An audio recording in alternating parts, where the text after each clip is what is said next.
तो स्टार्ट करते बेटा अपन लोग। अपन को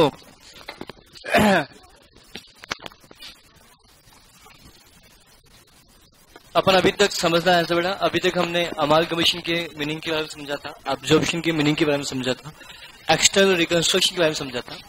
अमालगमेशन 2 टाइप्स का होता है, amalgamation in the nature of purchase, amalgamation in the nature of merger. अब amalgamation in the nature of purchase है, मर्जर है, वॉट एवर सिचुएशंस। अगर amalgamation in the nature of merger होगा तो उसके अकाउंटिंग करने का मेथड का नाम बोलेगा इंटरेस्ट पूलिंग मेथड। और जही amalgamation in the nature of purchase होगा तो क्या रहेगा बेटा, अमालगमेशन कौन सा परचेज मेथड से इसकी अकाउंटिंग की जाएगी। अमालगमेशन होने की 5 कंडीशंस हैं, उन 5 कंडीशन को सेटिस्फाई कर दिया तो amalgamation in the nature of merger. In 5 condition में एक कंडीशन गई तो amalgamation in the nature of purchase आपका बनेगा। बोलो हाँ ना। अब अमालगमेशन इन द नेचर हो समझना, sorry, amalgamation in the nature of purchase हो या एब्जॉर्प्शन हो या एक्सटर्नल रिकंस्ट्रक्शन हो, तीनों ही केस में पीसी निकालने का तरीका सेम रहेगा। But amalgamation in the nature of merger होगा तो पीसी निकालने का तरीका कुछ अलग होगा, वो अभी नहीं, हम कुछ समय के बाद पढ़ेंगे। हमने पीसी निकालना सीख लिया। अब से एग्जांपल पीसी निकालना सीख लिया मतलब एक कंपनी ने कोई एक्स कंपनी है, उसने वाई कंपनी के बिजनेस को टेक ओवर किया, तो एक्स ने अब उसको वाई को पैसा पे कर दिया, तो पीसी का पेमेंट कर दिया। अब पीसी का पेमेंट कर दिया तो इसकी वजह से क्या होगा बेटा, क्या वाई कंपनी अपना बिजनेस सेल कर देगी किसको बेटा, एक्स को। तो क्या वाई कंपनी अपने बिजनेस को सेल करी मतलब अपने बिजनेस को बंद कर दी है, और बंद करी मतलब लिक्विडेशन हो रहा है, वाइंडिंग अप हो रहा है। बोलो हाँ ना। तो वो अपने यहाँ पे बुक्स ऑफ अकाउंट को कैसे क्लोज करेगी, इस चीज के बारे में अपन को समझना। At the time of liquidation एक कंपनी अपने यहाँ पर शेयर होल्डर का लाइबिलिटीज का पेमेंट किस मैनेज करेगी वो नहीं पढ़ना है, इसके लिए एक अलग chapter liquidation of company. But एक कंपनी का जब लिक्विडेशन हो रहा है तो वो अपने यहाँ पर बुक्स ऑफ अकाउंट को क्लोज किस तरीके से करेगी वो मुझे यहाँ पर डिस्कशन करना है। वेरी इंपॉर्टेंट पॉइंट्स वो समझ में है। तो वो क्लोज करेगी, अपनी असेट्स लायबिलिटी को ट्रांसफर करेगी। तो अब सेलिंग कंपनी के यहाँ पे बुक्स अकाउंट क्लोज होंगे। बोलो हाँ है ना। तो इन the books of selling company में मुझे क्या क्या अकाउंटिंग एंट्रीज पास करनी है इस चीज के बारे में समझना है। और अकाउंटिंग एंट्रीज हम पास करते हैं, उसके बाद क्या जनरल एंट्रीज, अकाउंटिंग एंट्रीज मतलब क्या जनरल एंट्रीज, और जनरल एंट्री हम पोस्टिंग करते हैं कहाँ बेटा, लेजर में। बोलो हाँ है ना। तो लेजर कैसे बनेंगे, अकाउंट कैसे बनेंगे, इस चीज के बारे में अपन को यहाँ पे समझना है। इसके बाद हम बात करेंगे बेटा, तो ये सब हो जाएगा। तो अल्टीमेटली एक्स लिमिटेड के पास अब वाई लिमिटेड अपना बिजनेस बंद कर रही है, सारी असेट्स लायबिलिटी सेल कर रही है, तो क्या एक्स लिमिटेड के पास असेट्स लायबिलिटी आएंगी या नहीं आएंगी। तो परचेजिंग कंपनी के यहाँ पे असेट्स आ रही है, जा रही है, आ रही है, लायबिलिटीज भी आ रही है। तो ऐसी सिचुएशन के अंदर परचेजिंग कंपनी के यहाँ पे बुक्स अकाउंट में एंट्री क्या पास होगी, इस चीज के बारे में अपन को यहाँ पे समझना है। अब परचेजिंग कंपनी के यहाँ पे असेट्स लायबिलिटी आ रही है, तो हो सकता है उसके पास ऑलरेडी असेट्स लायबिलिटी हो, तो नई असेट्स लायबिलिटी और आ जाएगी। तो दोनों को मिलाकर टोटल असेट्स जो बनेगी इन सब का ब्यौरा आपको देना पड़ेगा। This is known as a balance sheet. तो balance sheet in the books of selling company में बनेगी, in the books of purchasing company में, दोनों में या एक में। परचेजिंग में, सेलिंग में तो बनेगी कैसे, सेलिंग तो अपना बिजनेस बंद कर चुकी है, नहीं कर चुकी है बेटा। बोलो हाँ है ना। तो उस केस में कैसे होगा, इस चीज के बारे में अपन को यहाँ पे क्या करना बेटा, यहाँ पर समझना है। बोलो। तो इन the books of selling company, in the books of purchasing company के अंदर कैसे कैसे क्या क्या होगा इस चीज के बारे में समझना है। तो मैं आपको यहां पर, तो ठीक है कुछ नए तरीके से पढ़ते हैं इस बार। तो हम इन the books of selling company का हम अब बात पढ़ेंगे कैसे, accounting treatment, accounting treatment in the books of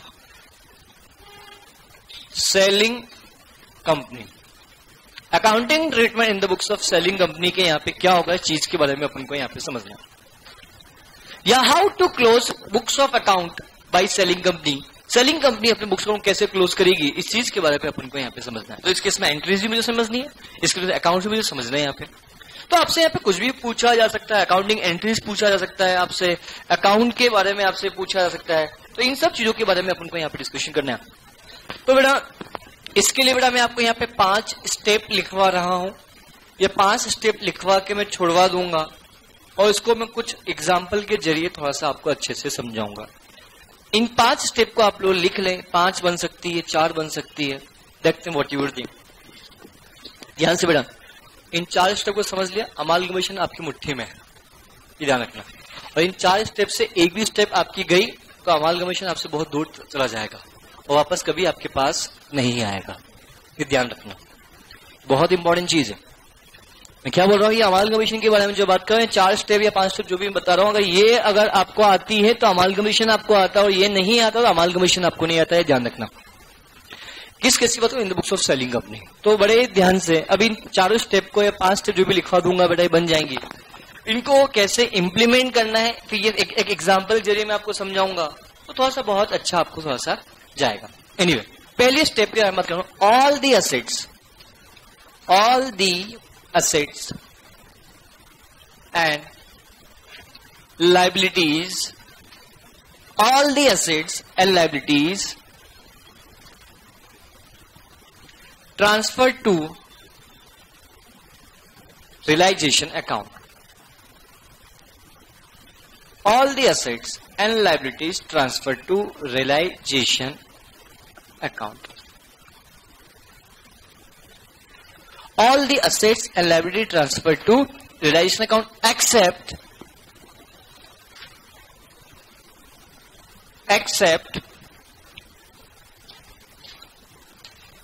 fictitious assets. Except fictitious assets.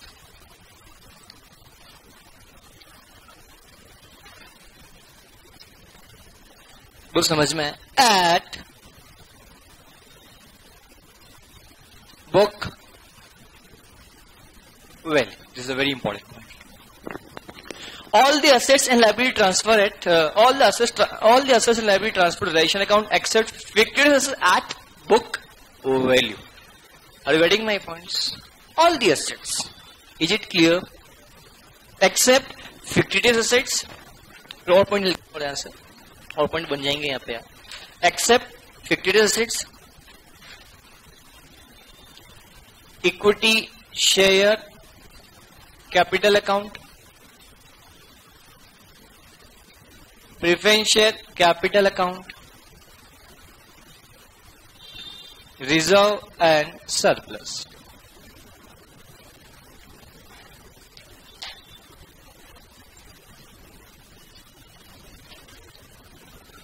कोई समझ में आया?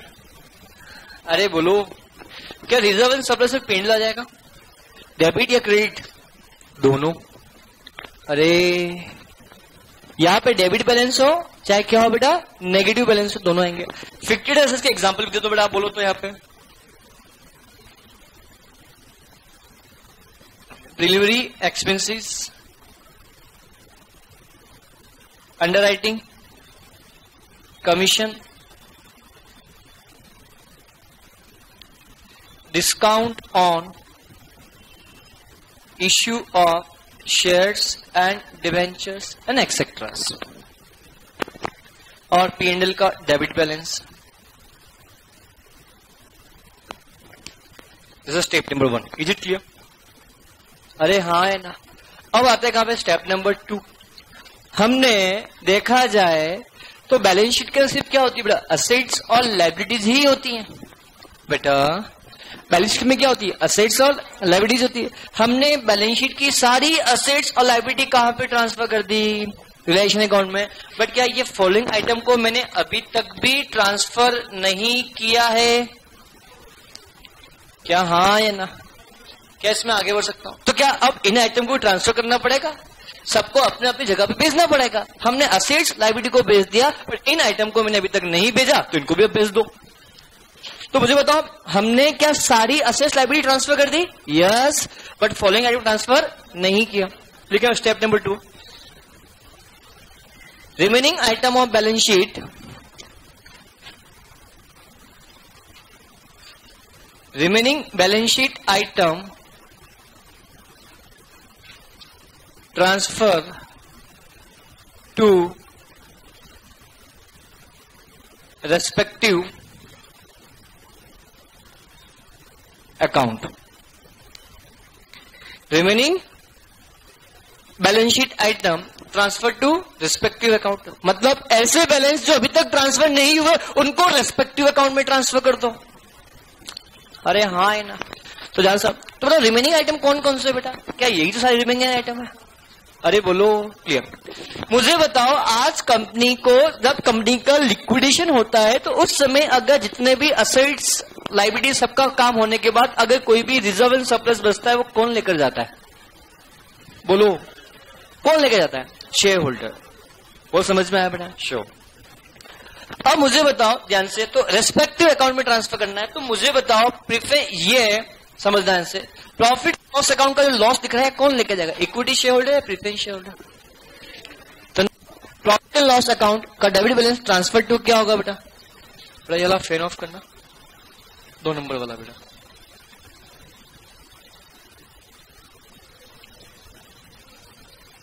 इसके पास हाँ,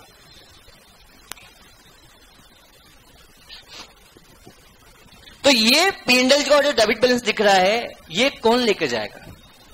बोलो कौन लेके जाएगा? Equity share holder. ये कौन लेके जाएगा? Equity share holder. Are you getting my point? ये डिस्काउंट अल्टीमेट एक प्रकार लॉस है दूसरा। अरे हाँ है ना। ये भी कौन लेके जाएगा बेटा? बोलो इक्विटी शेयर होल्डर। बोलो क्लियर। नेक्स्ट पॉइंट के बारे में अपन जब बात करें, अंडरराइटिंग कमीशन कौन लेके जाएगा? Equity share holder. ये प्रिलिमिनरी एक्सपेंसेस कहां जाएगा? Equity share holder. और बड़ा अगर ये सारे लॉसेस लेके जा रहा है और बैलेंस शीट में अगर कुछ प्रॉफिट रखा हुआ है, प्रॉफिट कौन लेके जाएगा? इक्विटी शेयर होल्डर या प्रेफरेंस शेयर होल्डर? इक्विटी लेके जाएगा ना। जब सारे लॉसेस इक्विटी लेके जा रहा है तो बचे हुए बैलेंस शीट के जो प्रॉफिट वो कौन लेगा? Preference share holder, equity share holder.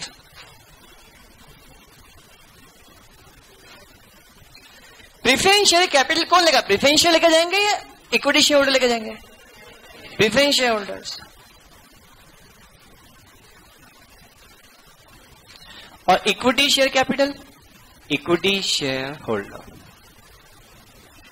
और फिक्स्ड एसेट्स के एग्जांपल तो यही सब थे, हम ऑलरेडी कर चुके हैं बेटा।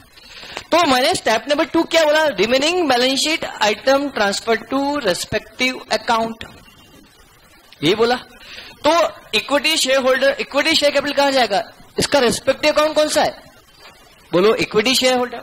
प्रेफरेंस शेयर का respective account preference share holder. Reserve and surplus का equity share holder. Preliminary expenses का नहीं, प्रेफरेंस शेयर का preference share holder. Reserve and surplus का इक्विटी शेयर। बाकी सबको कुल मिला के preference share holder, equity share holder. क्या समझ में अच्छे से आया? श्योर। Step number 3। अब एक बात बताओ, ध्यान से देखो, गौर से। क्या मैंने अपनी बैलेंस शीट की सारी असेट्स एंड लायबिलिटी ट्रांसफर कर दी रियलाइजेशन अकाउंट में? अल्टीमेटली मैं ट्रांसफर कर चुका हूं। किसके लिए? परचेजिंग कंपनी के लिए, सेलिंग कंपनी के लिए? सेलिंग कंपनी ने परचेजिंग कंपनी के लिए ट्रांसफर कर चुका है या करना बाकी है? कर चुका है। उसने अपना इक्विटी शेयर को दे दिया। बोलो हो गया। क्या अब बारी किसके आएगी? रोकड़े की। क्या पैसा लिया जाएगा या नहीं लिया जाएगा? कितना, किससे लिया जाएगा, क्या होगा, इस चीज के बारे में अपन को यहाँ पे समझना। तो now point number 3 is that, अब क्या पैसा मांगना है? किससे मांगेंगे? Purchasing company. क्या आपने अपना बिजनेस सेल किया? बोलो सेल किया। तो स्टेप नंबर 3 परचेज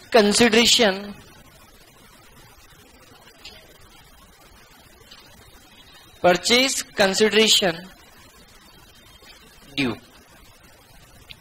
ड्यू मतलब माउंटेन ड्यू नहीं कि चीता भी पीता है। समझ में आया कि नहीं आया बेटा? श्योर। तो नाउ पीसी ड्यू, परचेज। बेटा समय मत देखो, जब तक ये कंसेप्ट खत्म है छोड़ूंगा नहीं बेटा, कुछ मतलब नहीं। घड़ी में 5 ही बजेगी तो छोड़ूंगा नहीं, ध्यान रखना बेटा। तो प्लीज ध्यान समझ दो। ये समझ में आएगा तो अमालगमेशन पूरा समझ में आएगा, और ये गया तो अमालगमेशन गया। ध्यान रखना प्लीज केयरफुली। तो परचेज कंसिडरेशन ड्यू मतलब पीसी ड्यू हुआ है। तो पीसी ड्यू मतलब पैसा मांग रहे हैं या दे रहे हैं? किससे मांगेंगे?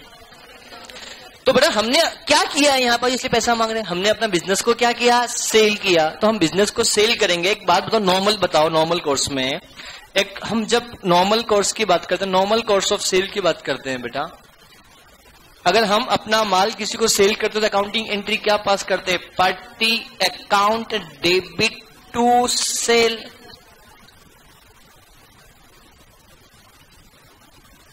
नहीं समझ में आया क्या पॉइंट? अच्छे से क्लियर है? अगर मैंने यहां पे अब नॉर्मल कोर्स ऑफ सेल किया है, मैंने अपना बिजनेस को सेल किया, मैंने बिजनेस सेल किया है, नॉर्मल कोर्स नहीं, बिजनेस सेल किया, तो अल्टीमेटली क्या होगा? Party account debit to sale तो यहां पे भी होना चाहिए। अब सेल क्या किया मैंने? बिजनेस सेल किया बेटा। जितने में अब बताओ, जितने में हम माल सेल करते हैं वो लिखते हैं, जितने में माल सेल भाई सेल प्राइस। तो मैंने अपना बिजनेस को सेल किया तो party account debit to sale, तो क्या कितने में सेल किया? Purchase consideration. ध्यान से दूसरी क्या? Party account debit to sale, तो party account to business sale, कितने में सेल किया? जितने में सेल किया, this is my purchase consideration, that mean this is my PC amount. हाँ या ना? गुड। तो नाउ ये purchase party account debit to क्या लिखा बेटा अपन ने? बेटा तो बिजनेस सेल। तो यहां पे जितने में हमने सेल किया, जितने में सेल किया उसको हम क्या बोलते हैं? पीसी। पीसी मतलब परचेज कंसिडरेशन। क्या है? कैसे निकलता हमें आता है?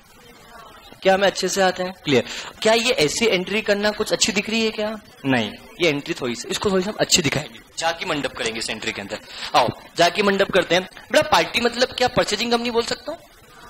दैट मीन्स अगर मैं इसकी जगह अगर मैं ये बोल दूं purchasing company account debit to cell.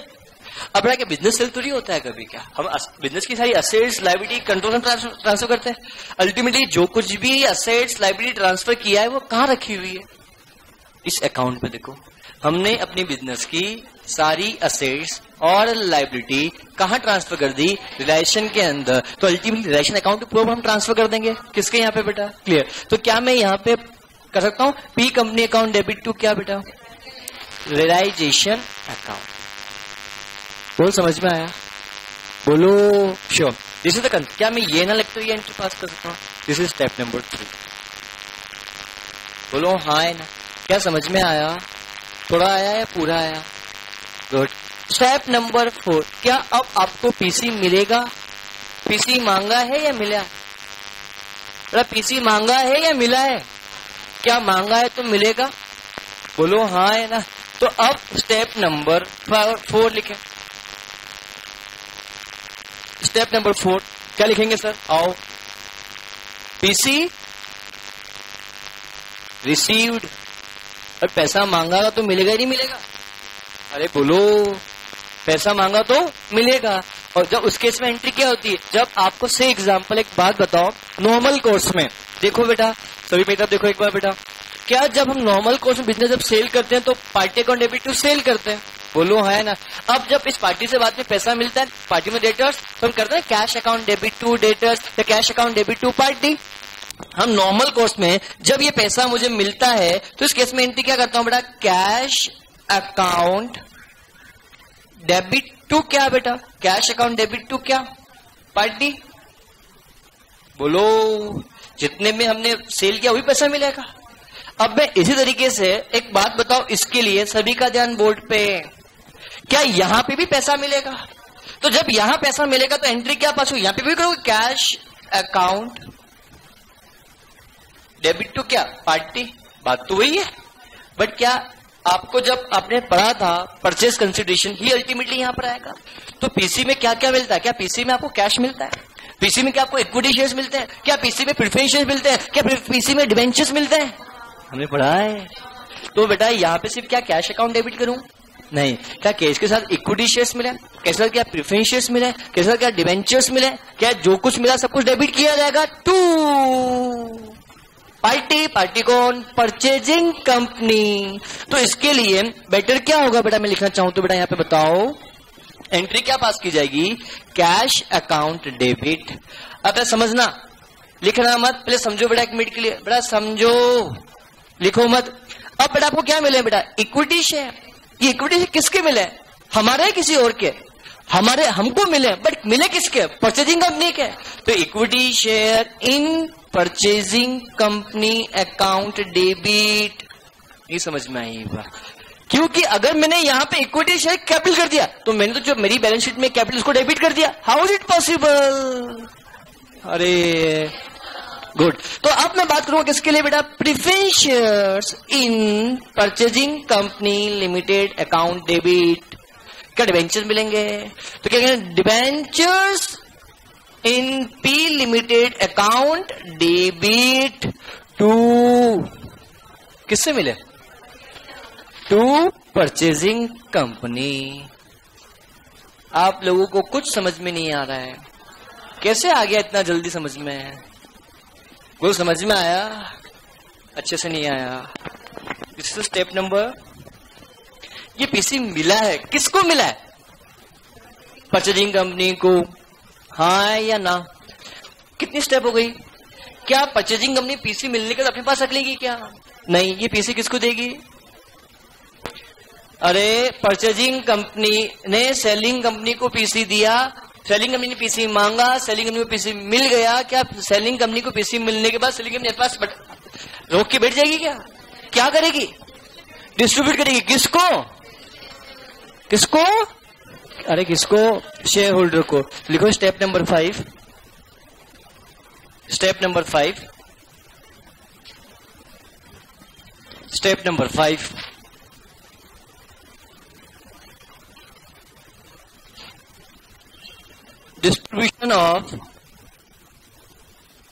distribution of purchase consideration। अब एक बात बताओ, जब हमारे पास इक्विटी शेयर आया था तब इक्विटी शेयर को हमने क्या किया था, डेबिट किया था। अब इक्विटी शेयर दूंगा तो इक्विटी शेयर को फिर मैं क्रेडिट करूंगा। सुनना थोड़ा लॉजिक के साथ समझना, पूरी एंट्री रखना, सबसे इंपॉर्टेंट चीज है। एक बात बताओ, पीसी आया था तब मेरे पास इक्विटी शेयर आया था, इक्विटी शेयर में क्या किया, डेबिट किया, कैश आया, कैश को क्या किया, डेबिट किया, प्रेफरेंस को क्या किया, डेबिट किया, डिबेंचर आया, डिबेंचर को क्या किया, डेबिट किया।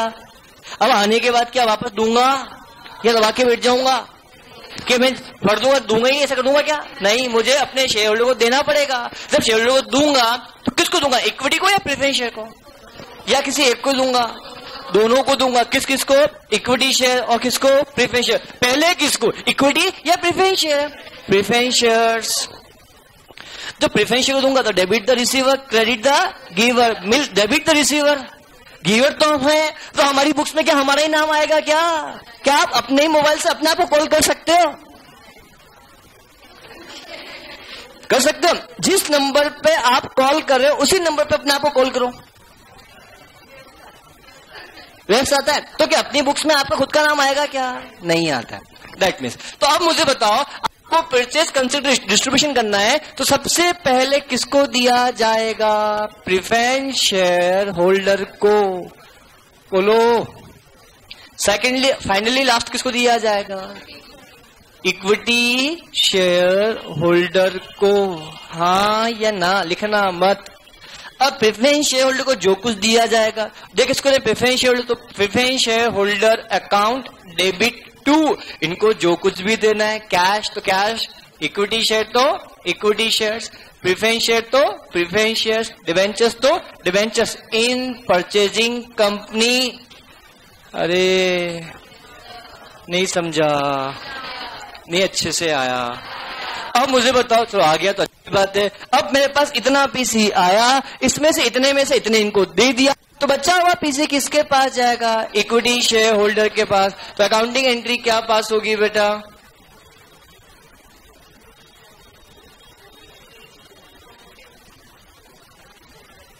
तो नाउ अकाउंटिंग एंट्री क्या पास होगी, equity share holder account debit to cash, to, ठीक है, cash to cash, to equity shares, to preference shares, to debentures in P company.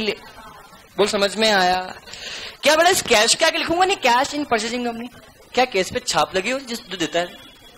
अरे से एग्जांपल, आप लोग मुझे फीस देते हो, मान लो आपने मुझे अकाउंट्स की फीस दी 5,000 रुपए, तो उस पर क्या आपका नाम का नोट है क्या, नोट किसका है, आरबीआई, मोदी जी का। वो समझ में आया बेटा। तो that means this a very important point, हम कैश यूज, कैश किसी ने भी दिया, कैश कैसे रहेगा, अरे बोलो क्लियर, ये 5 मिनट समझ में आई, अरे बोलो। स्टेप नंबर 6 एक को निकल के आ गई, क्या ये सब एंट्री पास करोगे? समझना, स्टेप नंबर 6 ऑटोमेटिकली हम बाद में देखेंगे, अभी नहीं लिख पा रहा हूं, सिर्फ 5 स्टेप काफी है, 30 नहीं करते पर 6 एंट्री अपनी करें। अपन बात करें स्टेप नंबर किसकी बेटा? 6 क्या होगी समझना बेटा, सुनो मत लिखो। इतनी सारी हमने 5 स्टेप की, इस 5 स्टेप से बेटा टोटल 13 एंट्री बनेगी। कितनी बनेगी? कितनी बनेगी बेटा? 13 तो 10 तो बनी जाएगी। समझ में आया बेटा? कैसे बनेगी? ऐसा हो सकता है क्या? हाँ हो सकता है, देखेंगे अभी कैसे बनेगी इस चीज के लिए। पहली चीज सुनो,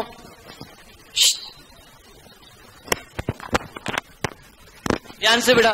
क्या होगा, अब इन सब की हम अकाउंटिंग एंट्रीज पास करेंगे, तो अकाउंटिंग एंट्री पास करते इन सब का इफेक्ट कहां पे जाएगा? रिस्पेक्टिव अकाउंट में जाएगा। कहां जाएगा? तो अगर किसी अकाउंट में बैलेंसिंग फिगर आता है, किसी अकाउंट में बैलेंसिंग फिगर आता है, such balancing figure transfer to realisation account. इन सबको करने के बाद जितनी भी मतलब देखो अकाउंट हम बहुत से खुलेंगे यार, मैं बता दूं कैसे खुलेंगे। देखो हमने all the assets liability transfer to कहां किया? Realisation account. तो एक अकाउंट बड़ा सबसे समझना लॉजिकली, उसके बाद लिखना। हमने all the assets liability transfer कहां पे की बेटा? रिलेशन अकाउंट के अंदर। तो रिलेशन अकाउंट में ट्रांसफर, रिलेशन अकाउंट खुल गया। Balance item transfer to respective account बोला तो रेस्पेक्टिव अकाउंट में इक्विटी शेयर होल्डर अकाउंट खुल गया, प्रेफरेंशियल अकाउंट खुल गया। बोलो दूसरा, यहां पे पीसी मांगा तो परचेजिंग कंपनी का अकाउंट खुल गया और रिलेशन अकाउंट खुल गया। अरे तो रिलेशन अकाउंट तो ऑलरेडी खुला हुआ था, चौथा अकाउंट खुल गया सामने आएगा कौन सा बेटा? परचेजिंग कंपनी का। अब परचेजिंग कंपनी ने कैश दिया, इक्विटी शेयर दिया, प्रेफरेंस शेयर दिया, डिबेंचर। तो क्या परचेजिंग कंपनी अकाउंट तो ऑलरेडी खुला हुआ था, तो क्या cash account, equity share in purchasing company account, preference share in purchasing company account, debenture purchasing company, क्या अकाउंट और खुल गए? अरे अब इसमें से ये पैसा हमने इक्विटी शेयर होल्डर को दे दिया, प्रेफरेंस शेयर होल्डर को दे दिया, बोलो खत्म। अब मान लो किसी अकाउंट में बैलेंस आ रहा है, अब मान लो किसी अकाउंट में बैलेंसिंग फिगर आ रहा है, तो उस बैलेंसिंग फिगर को चुपचाप कहां पे ट्रांसफर कर दो? रिलेशन अकाउंट कर दो, और रिलेशन अकाउंट आपका टैली हो जाएगा। और टैली हो गया, क्वेश्चन आपका सही हो गया। That's it, that's it. और ये मेरी गारंटी है, इन 5 स्टेप को आपने फॉलो किया, आपका क्वेश्चन गलत होगा, हो सकता है, बट आपका रिलेशन अकाउंट टैली होगा। आपने कुछ गलती कर दी होगी, बाकी मेरी गारंटी है बेटा, ये मेरी गारंटी है। इन 5 स्टेप को फॉलो किया, इन 5 स्टेप को आपने फॉलो किया, आपका क्वेश्चन 100% करेक्ट है। आप बैलेंस शीट टैली मतलब क्वेश्चन सही मानते हो? अरे आपकी बैलेंस शीट अगर टैली हो जाती है, क्वेश्चन सही मानते हो? सेम केस विथ है, यहां पे आपको कोई बैलेंसिंग फिगर नहीं आएगा, क्वेश्चन सही है आपके नजरों में, तो that's it. This is very important points. और ये बेटा 5 स्टेप्स किसी बुक में नहीं मिलेगी। इंडिया में सारी बुक छान मारना, किसी भी बुक, किसी भी रेफरेंस बुक में, किसी भी कंटेंट में 5 स्टेप मिल ही नहीं सकती है। ये मेरी पर 5 स्टेप है बेटा, ये बहुत जबरदस्त काम के 5 स्टेप है बेटा। This is a very important, ये बहुत काम की स्टेप है। 5 स्टेप, ये 5 स्टेप आता तो इन the books of selling company आपको अकाउंटिंग एंट्री आती। अब देखो मैंने आपको 10 एंट्री बताऊंगा आपको मैं, तब तक 10 से 12 एंट्री निकल के आएंगे। समझना, हमने अपनी असेट्स और लायबिलिटी को ट्रांसफर किया, तो असेट्स और लायबिलिटी को मैं ट्रांसफर करूंगा रिलेशन अकाउंट में, तो असेट्स आ रही है जा रही है, असेट्स आती है तो डेबिट करते हैं, जाती है तो क्रेडिट करते हैं। तो इस केस में असेट्स जा रही है तो relation account debit to assets, liability आएगी तो क्रेडिट होते, लायबिलिटी कैंसिल हो रही है तो liability account debit to realisation account. क्या 2 अकाउंटिंग एंट्री बन के आएगी।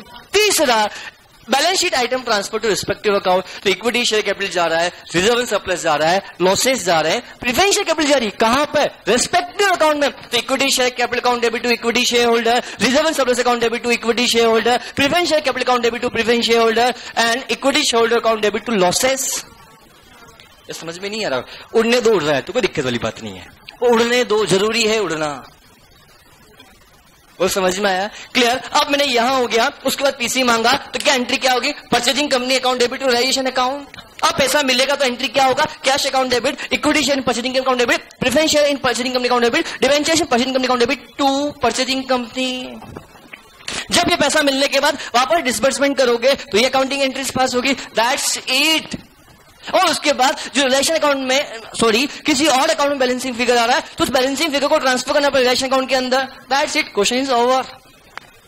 That's it, this is the amalgamation in the nature of purchase की बात कर रहा हूं। और यही 5 step in case of amalgamation in the nature of purchase absorption, external reconstruction and amalgamation in the nature of merger के अंदर भी ये 5 स्टेप हो गई। बस यही, ये 5 स्टेप में कुछ भी चेंजेस नहीं होगा, चाहे amalgamation in the nature purchase हो, चाहे मर्जर हो, चाहे एब्जॉर्प्शन हो, चाहे एक्सटर्नल रिकंस्ट्रक्शन हो, किसी में कुछ भी फर्क नहीं पड़ेगा। जब मैं आपको amalgamation in the nature merger पढ़ाऊंगा तो मैं वही बोलूंगा वापस वहां पे आके, बेटा ये 5 स्टेप वही है जो कौन सी वो वाली है। ये बात ध्यान समझना बेटा। In the books of selling company, चाहे amalgamation in the nature of purchase हो, चाहे मर्जर हो, चाहे एब्जॉर्प्शन हो, चाहे क्या हो बेटा एक्सटर्नल रिकंस्ट्रक्शन हो, in the books of selling company में कोई फर्क नहीं पड़ता। फर्क पड़ता है in the books of purchasing company में। In the books of purchasing company की अकाउंटिंग एंट्री बात करूंगा तो amalgamation in the nature of purchase, absorption, external reconstruction, तीनों में अकाउंटिंग ट्रीटमेंट सेम होगा, बट चौथा कौन सा बेटा amalgamation in the nature of merger में अकाउंटिंग ट्रीटमेंट कुछ अलग तरीके से जाएगा। अरे हाँ या ना। और जब पीसी निकालेंगे तो amalgamation in the nature of purchase, absorption, external reconstruction, तीनों में पीसी निकालने का तरीका सेम है, but amalgamation in the nature of merger में पीसी निकालने का तरीका अलग है। ये दो डिफरेंस आपको पता लग जाए, पूरा अमालगमेशन आपकी मुट्ठी में। दैट्स इट, कुछ भी नहीं है अमालगमेशन, दुनिया डरती है अमालगमेशन में। बहुत समझ में आया बेटा? श्योर? कैसे क्या होगा इस चीज के बारे में? क्या 5 स्टेप आपको रिकॉल करें एक बार वापस से? ऑयली खुद भी ना देख रिकॉल। पहले स्टेप क्या है बेटा? रिलैक्स हो गया। All the assets and liability transfer to realisation account except fictitious assets, except equity share capital, except preference share capital, except reserve and surplus. Second entry क्या, सेकंड स्टेप क्या रहेगी बेटा? Second entry remaining balance sheet item transfer to respective account. Third PC due. Fourth PC मिलना। पांचवा PC का disbursement करना। Simple सी बात, हम अपना बिजनेस सेल करें तो हमें अपनी असेट्स लायबिलिटी को ट्रांसफर करनी है, और इसी के साथ साथ असेट्स लायबिलिटी ट्रांसफर होगी तो भैया इक्विटी शेयर होल्डर भैया बोलेंगे तू भी अपने रास्ते बाहर निकल।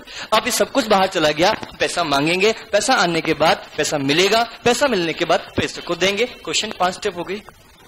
ऐसा समझो ना, क्यों रखते हो 5 स्टेप को बेटा? That's it.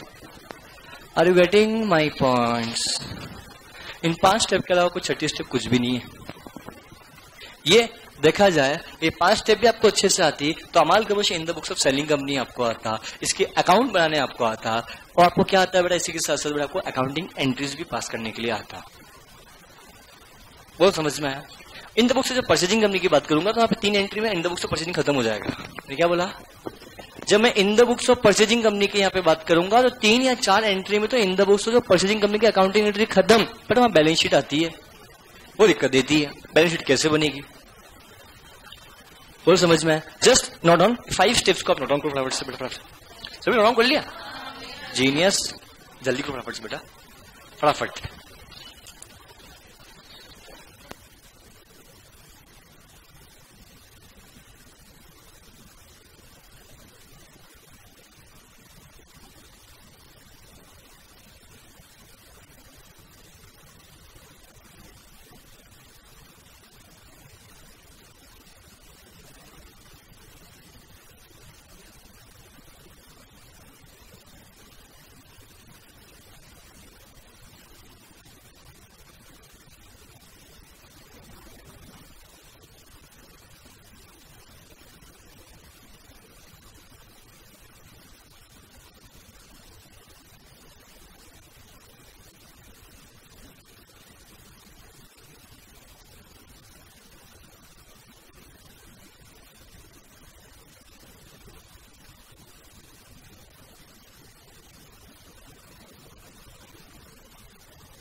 चलो, वो सभी समझ में आया बेटा? दिस आर 5 स्टेप्स, यहाँ आपने किया और आपका काम बना।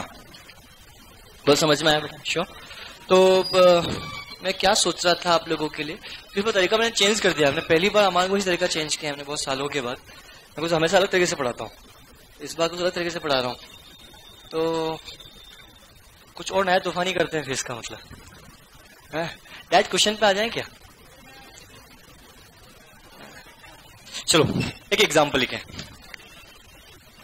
एग्जाम्पल में इस बोर्ड पे लिखूंगा, समझ में आया? हाँ। चल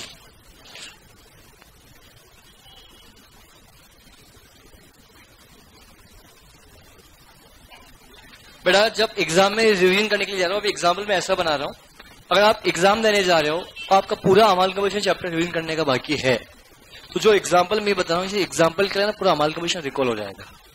ऐसा एग्जाम्पल बना रहा हूँ कि ये क्वेश्चन आपने कर लिया तो अमाल commission in the books of selling company के सारे ट्रीटमेंट आपके खत्म हो जाएंगे यहीं पे बेटा। क्लियर? जितना मैं एग्जाम्पल एक बार बना रहा हूँ उतने समय बेटा एक बार इन 5 स्टेप को आप अपने हिसाब से एनालिसिस करो। रटना मत कि अगर ये होगा तो अकाउंटिंग एंट्रीज क्या पास होगी, क्या डेबिट होगा, क्या क्रेडिट होगा। आप सोचो, अगर सोचोगे तो अभी जब इस एग्जाम्पल बनने के बाद इसका प्रैक्टिकल इंप्लीमेंटेशन कराऊंगा तो आपको बहुत बेहतर समझ में अच्छे से आएगा। Clear?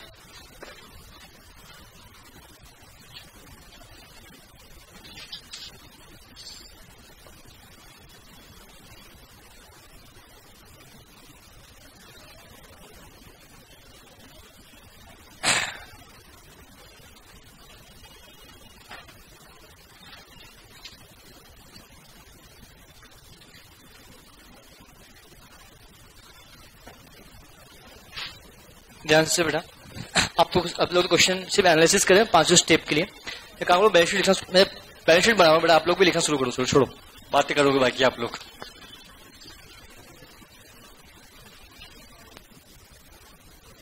Balance sheet of S limited, balance sheet of S limited. बेटा बातचीत नहीं ना,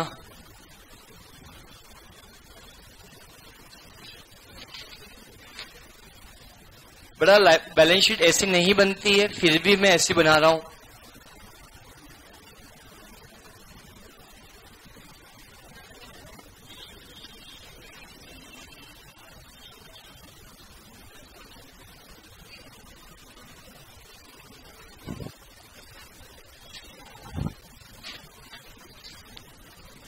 equity share capital,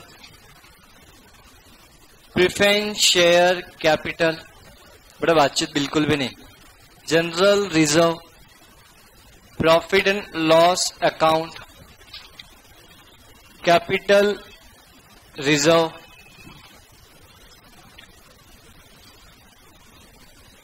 security premium,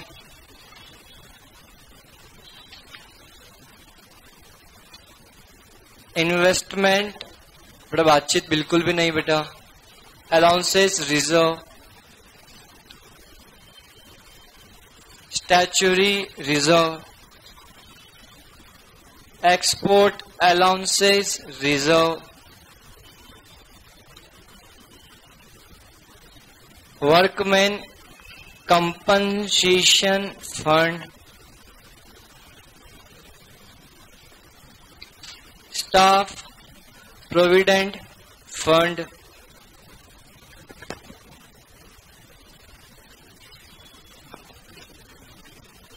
%12 debentures, bank loan, creditors, तो बातचीत नहीं ना, बिल्कुल भी नहीं। क्रेडिटर्स, बिल्स पेबल,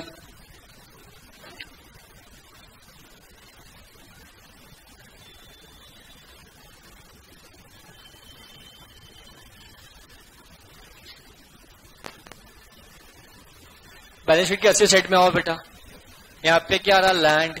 यहाँ पे क्या आ रही है? बिल्डिंग। यहाँ पे क्या आ रहा है? Plant. And machinery, furniture, investment,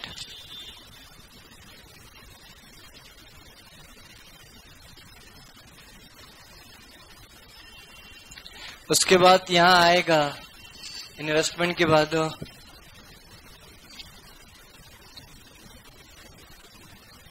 stock,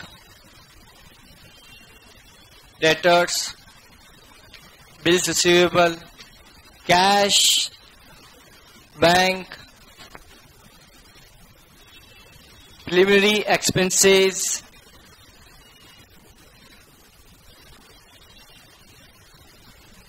underwriting commission, discount on issue of shares, profit and loss account. दोनों तरफ है, सिर्फ एग्जांपल इसलिए ले रहा हूं मैं.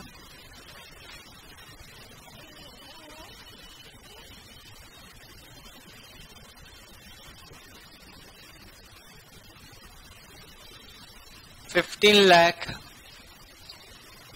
7 lakh, 3 lakh, 2,50,000. बड़ा एक जना स्पीड पे कैलकुलेटर चलना बेटा. General reserve 1,25,000, security premium 1,75,000, investment allowance reserve 1 lakh rupees, statutory reserve 50,000 rupees,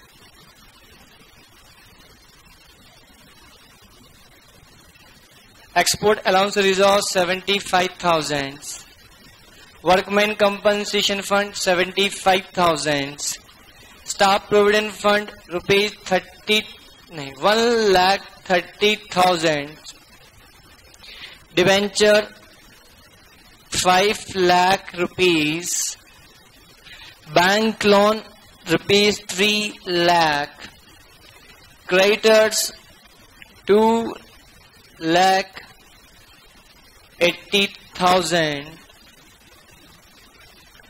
और 1,50,000 is bills payable. How much? 40 lakh.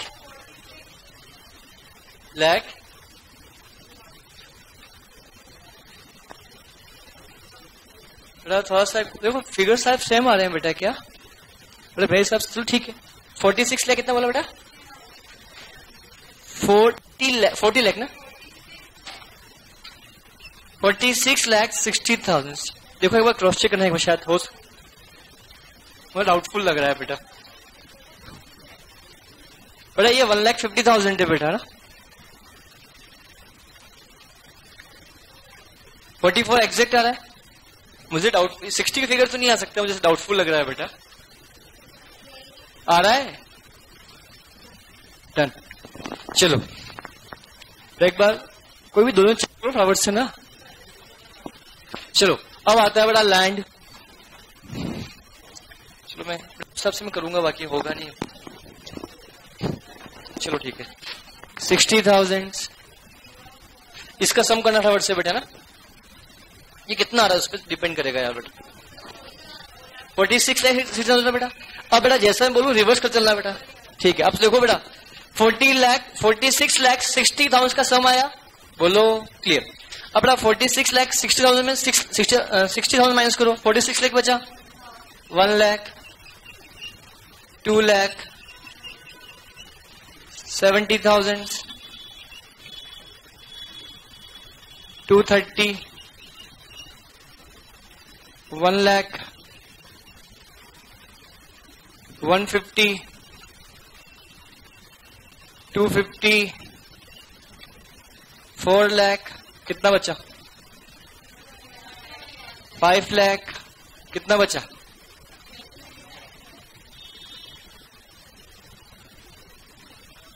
हाँ कितना बचा? इसको 250 माइनस करने के बाद नहीं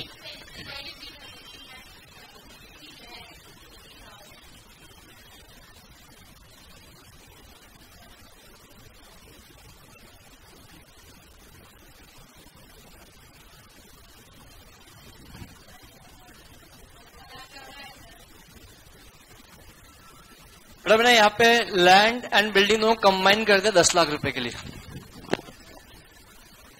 ठीक है बेटा, तो लैंड बिल्डिंग अलग लिखा था ना बेटा, मैंने दोनों कंबाइन कर दिया। लैंड एंड बिल्डिंग रुपीज कितना बेटा? 10 लाख रुपए। क्लियर?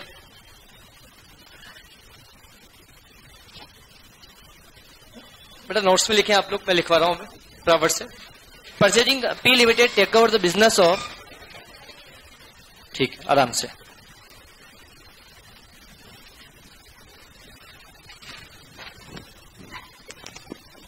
हटूं क्या सामने से?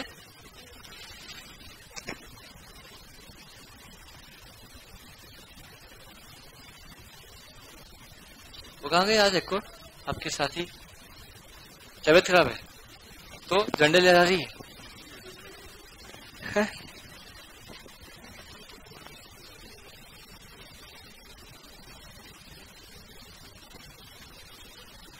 ऐसे ही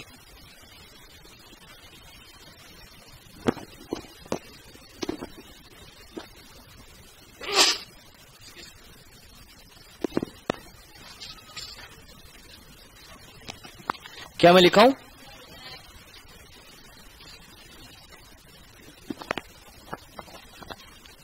लास्ट में दिख रहा है अच्छे से, फॉन्ट साइज बड़ी हुई पहले के कंपैरिजन में।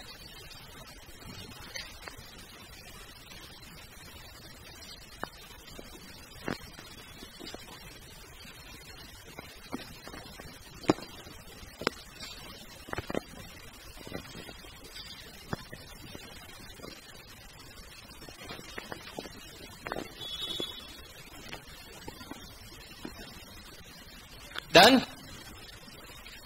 पर निधि बहुत स्लो लिखते हो बेटा। हाँ तो इतने से क्या कर रहे थे? ना कैलकुलेशन शुरू की ना कुछ किया। देख लिया बेटा?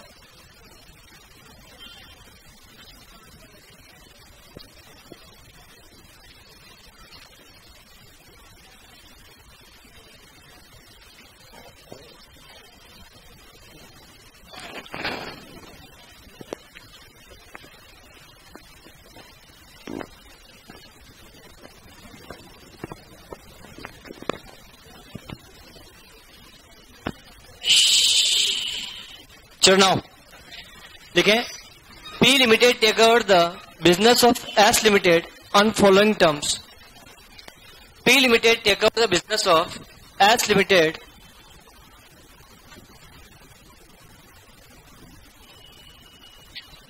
On the following term.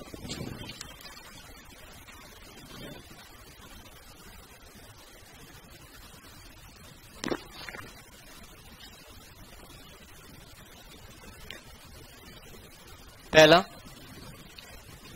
Debenture कितने परसेंट वाला है? 12% वाला है ना। देखो तो 12% डिबेंचर होल्डर, 12% डिबेंचर्स आर, लिखो 12% debentures are to be discharge at a premium of 20% by issuing 15% preference shares, 50% debenture लिखना बेटा, by issuing 15% debentures of P limited, of P limited. बहुत समझ में आया बेटा?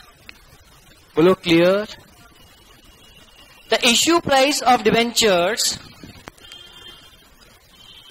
issue price of debentures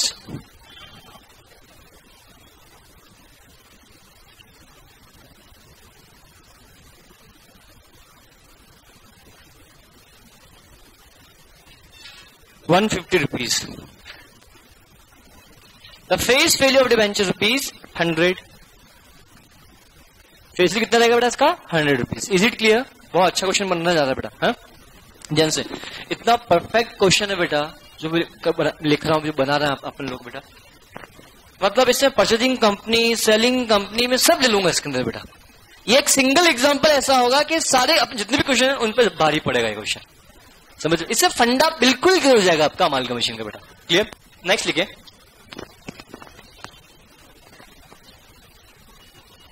चलो लिखे, preference share holders are to be discharge eight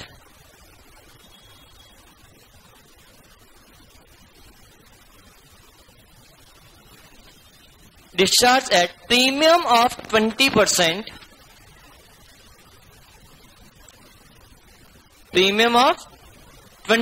by issuing 10% preference shares of ₹100 each.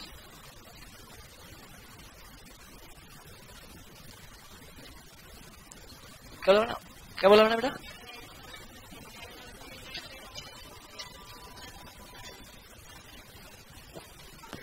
Bracket में लिखे इश्यू प्राइस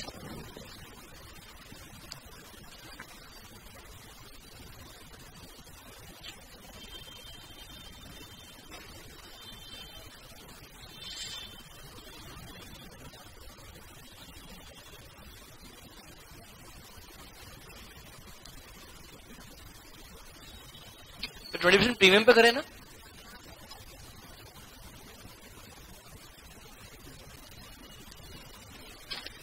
क्या बोला? इश्यू प्राइस ये लिखा, इश्यू प्राइस ये लिखा मैंने, अमाउंट नहीं बोला ना। Issue price 40%, issue price ₹140, issue price कितनी बेटा? 140। और समझ में आया बेटा? Sure.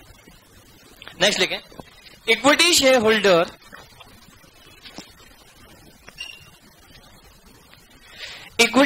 Holder of S Limited,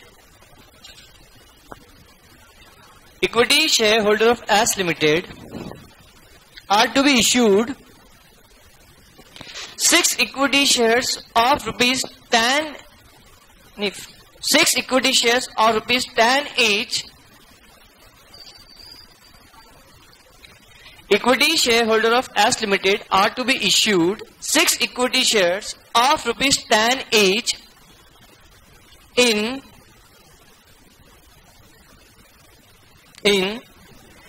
P Limited for every 5 shares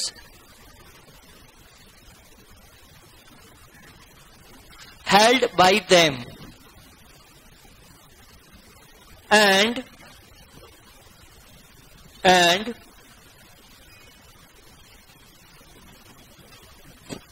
₹2 per share, and ₹2 per share in cash. कॉल समझ में आया बेटा? क्लियर। नेक्स्ट लिखें, fix assets taken over eight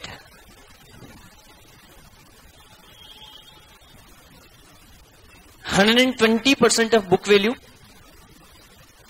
Fixed assets at 120% of the book value.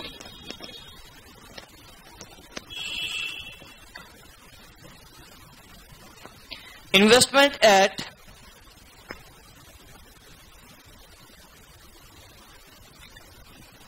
book value. Investment at book value. एक काम करो ना, इतना क्या लिखते हो? All the assets and liabilities, all the assets taken over at 120% of book value. वो point number जो लिखा फिक्स असेट बेटा, सुनो बेटा, नहीं वही नहीं होगा बेटा, अलग हो जाएगा। पॉइंट नंबर पे लिखा ना फिक्स असेट्स का, इन्वेस्टमेंट का, इसको काट दो। All assets taken over at 120% of book value and liabilities at book value, and liabilities at book value. Assets at 120% of book value and liabilities at, बोलो, book value. समझ में आया बेटा? शो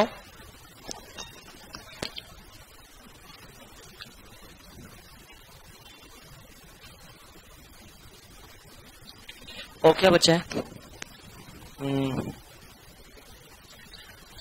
बोलते हैं क्वेश्चन। नेक्स्ट लिखें,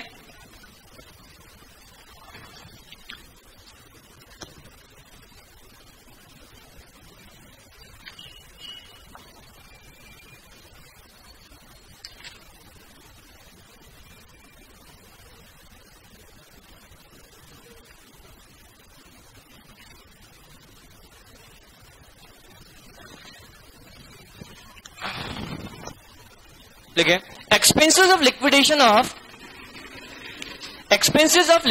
of S limited are to be reimbursement by P Limited to the extent of rupees expenses of liquidation of S Limited are to be reimbursed by P Limited to the extent of rupees 20,000 full stop. The actual expenses amount to rupees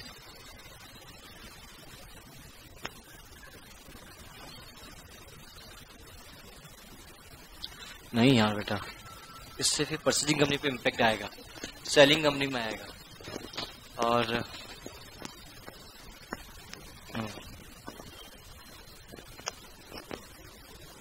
are to be paid by P limited, लिख दो सिर्फ, दो expenses of liquidation of S limited are to be paid by P limited ₹20,000, बस इतना ही।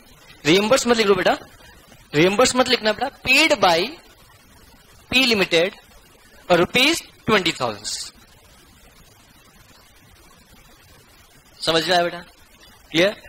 Draft entries in the books of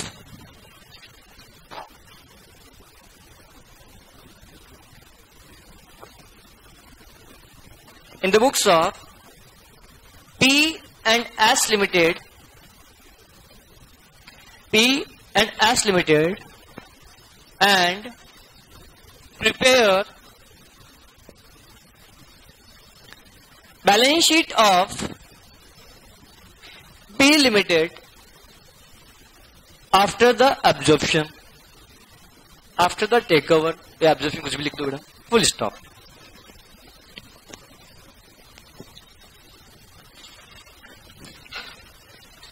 ये question exam के तो 12 marks का बेटा,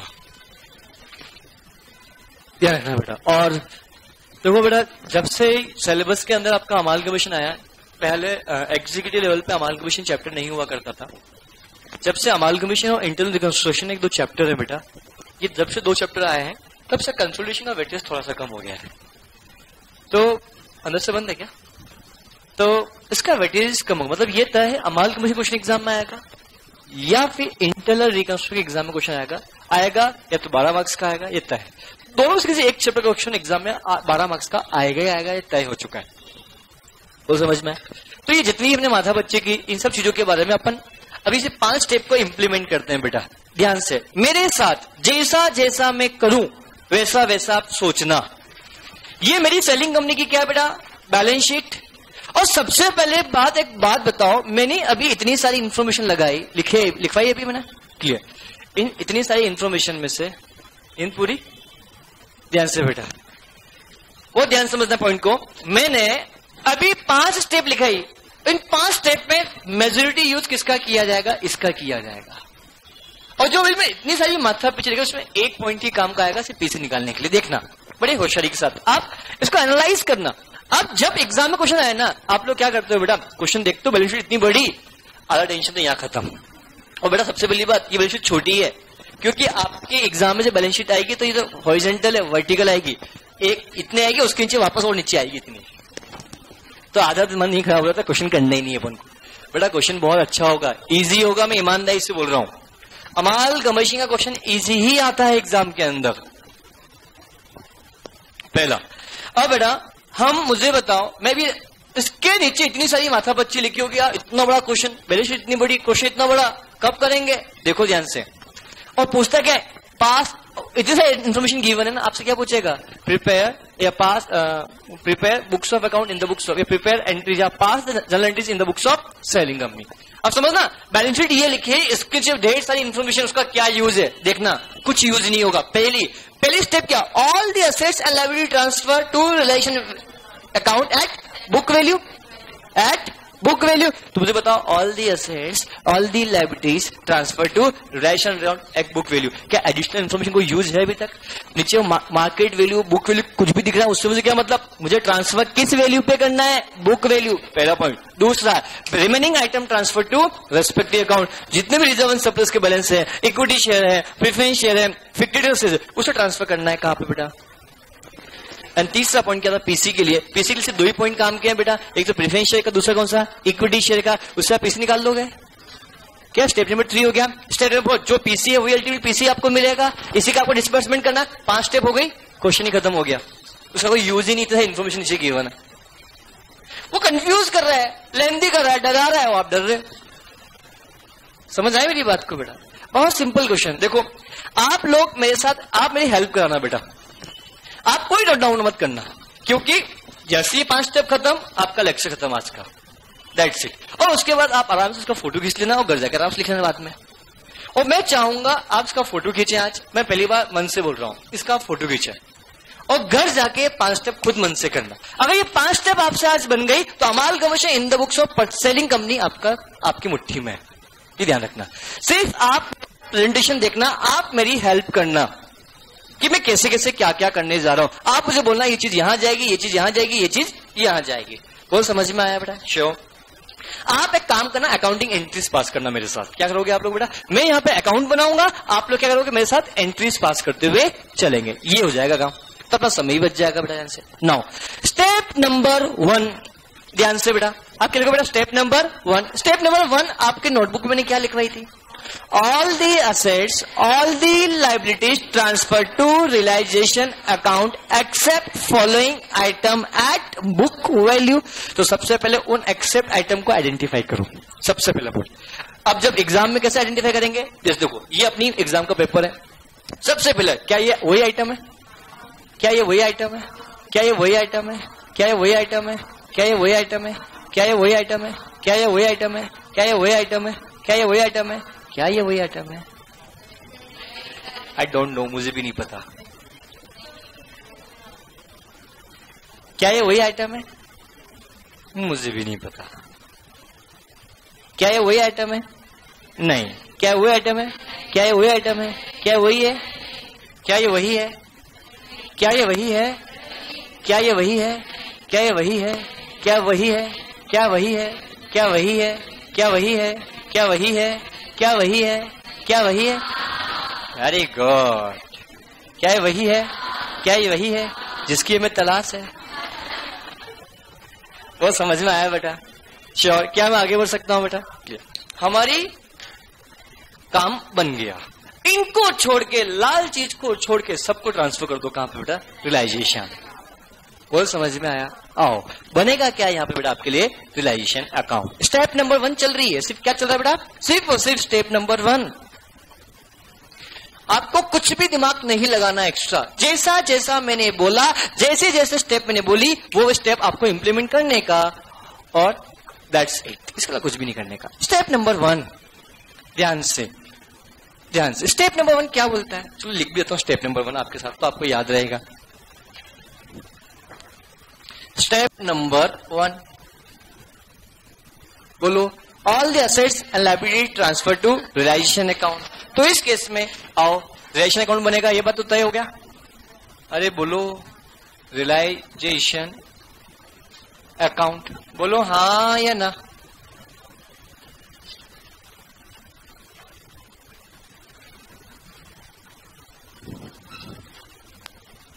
अब एक बात बताओ, जब मैं असेट्स को ट्रांसफर करता हूं, ध्यान से बेटा, जब मैं असेट्स को ट्रांसफर करता हूं, असेट्स सुनो वही बात, अब मैं उल्टा समझाता हूं। असेट्स मेरे पास आती है तो डेबिट करते हैं, असेट्स जाती तो क्या करते हैं? क्रेडिट करते हैं। लायबिलिटी एराइज होती है, क्रेडिट करते हैं। लायबिलिटी कैंसिल क्या करते हैं? डेबिट करते हैं। तो बताओ, मैंने अपनी असेट्स, अपनी लायबिलिटी को ट्रांसफर कर रहा हूं, असेट्स को ट्रांसफर कर रहा हूं, तो असेट्स आ रही है, जा रही है। तो यहां पे क्या 2 असेट्स आएगा? अरे बोलो, अब डेबिट क्या होगा बेटा? Realisation account. क्या समझ में आया? बोलो। अब बेटा मुझे बताओ, इसी तरीके से असेट्स है, इसी बार लायबिलिटी भी है, तो जस्ट एंट्री क्या होगी बेटा? लायबिलिटीज अकाउंट डेबिट टू क्या होगा बेटा? रियलाइजेशन। क्या एग्री करते हो इस बात को? क्या इस बात को एग्री करते हो? That's it. आओ हम बात करते हैं अगली। तो से एग्जाम्पल इन्हीं, अब यहां पे क्या आया? Particular, particular, particular. बोलो अब एक बात बताओ बेटा, हम पहली step all the assets and liabilities transfer to realisation account. All the assets, तो एसेट्स सबसे पहले क्या आएगा? सारी एसेट्स। इन एसेट्स, ये बिल्कुल एसेट साइड बेटा। इन आइटम को छोड़ के क्या मैं सबको ट्रांसफर कर दूं? आओ ट्रांसफर कर दिया। पहला का नाम क्या है बेटा? Land and building. बेटा इसको हमने 120% पे लिया है, तो 120% पे लेके जाऊं या 10 लाख पे? देखो मैंने एडिशनल इन्फ्लोरेंस लगवाया था, टेकन ओवर एट 120%, तो बेटा 120% पे लेके जाऊं या बुक वैल्यू पे? बुक वैल्यू पे, गलती ना हो। तो यहाँ पे कितना आएगा बेटा? 12 लाख रुपीज। क्या? ओ गलती, 10 लाख। क्या सभी को समझ में आया? पहला। उसके बाद क्या आएगा? 2 प्लांट एंड मशीनरी। कितना बेटा? 13,50,000। 2 फर्नीचर, 2,50,000। 2 इन्वेस्टमेंट रुपीज कितना? 5 लाख। उसके बाद क्या होगा? स्टॉक कितने रुपए का? 4 लाख रुपीज का। बोलो हाँ या ना। उसके बाद क्या? डेटर्स कितने रुपए के? 2,50,000। उसके बाद क्या है? बिल्स रिसीवेबल कितने रुपए का? 1,50,000। उसके बाद क्या है? कैश। उसके बाद क्या है? बैंक कितने रुपए बेटा? 1 lakh rupees. 2,30,000 rupees. Is it clear? Is it clear? तो नाउ एक बात देखी जाए, अब हम यहाँ पे इस क्वेश्चन को मिटा सकते हैं। अरे क्वेश्चन को मिटा, क्वेश्चन रॉन्ग क्या हुआ ये? तो देखा जाए हमारे यहाँ से ये सब गए। बोलो ये सब गए? बोलो हाँ है ना बेटा? ये सब गए, सब गए। टेंशन खत्म। दिखना है कि नहीं? अपन को चाहिए ही नहीं अपन को। बोलो जवाब दो। सफाया। बोल समझ में आया क्या बेटा? श्योर? क्या मैं आगे बढ़ सकता हूं बेटा? क्लियर? ऑल द एसेट्स, सिर्फ एसेट्स को ट्रांसफर किया। अब all the assets and liabilities. क्या लायबिलिटी बाकी है? जब तक वो नहीं हो तब तक आपको कुछ काम नहीं करना दूसरे का। तो मुझे बताओ, क्या इसके अकाउंटिंग एंट्री पास कर दोगे? Relation account debit to land and building, to plant and machinery, to furniture, to investment, to stock, to debtors, to BR, to cash, to bank, rupees 10 lakh, 30 lakh, 50,000, 2 lakh, 50,000, 5 lakh, 4 lakh, 2 lakh, 50,000, 1 lakh, 50,000, 1 lakh, 2 lakh, 30,000 rupees. वो समझ में आया कि आया बेटा? श्योर। असेट्स ट्रांसफर की है, लायबिलिटी अभी तक तो असेट्स, क्या लायबिलिटी करना बाकी? आओ करो उसको भी। देर क्यों? शुभ काम में देरी नहीं। लिखो भाई, इक्विटी, शेयर, कैपिटल। अच्छा नहीं आएगा क्या? अरे मुझे क्या पता, ये तो लिखा है इक्विटी, शेयर, कैपिटल। अच्छा है, बिल्स पेबल लिख दिया। आई एम सॉरी, मुझे नहीं पता। और सर ये क्या है? Bills payable. क्यों रे रेड डॉट दिख रहा है? ये तो चाहिए ही नहीं। वो समझ में आया सभी को बेटा? श्योर?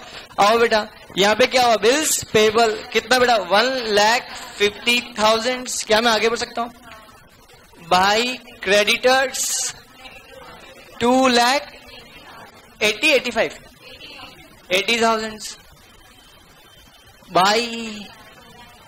बैंक लोन 3 लाख भाई।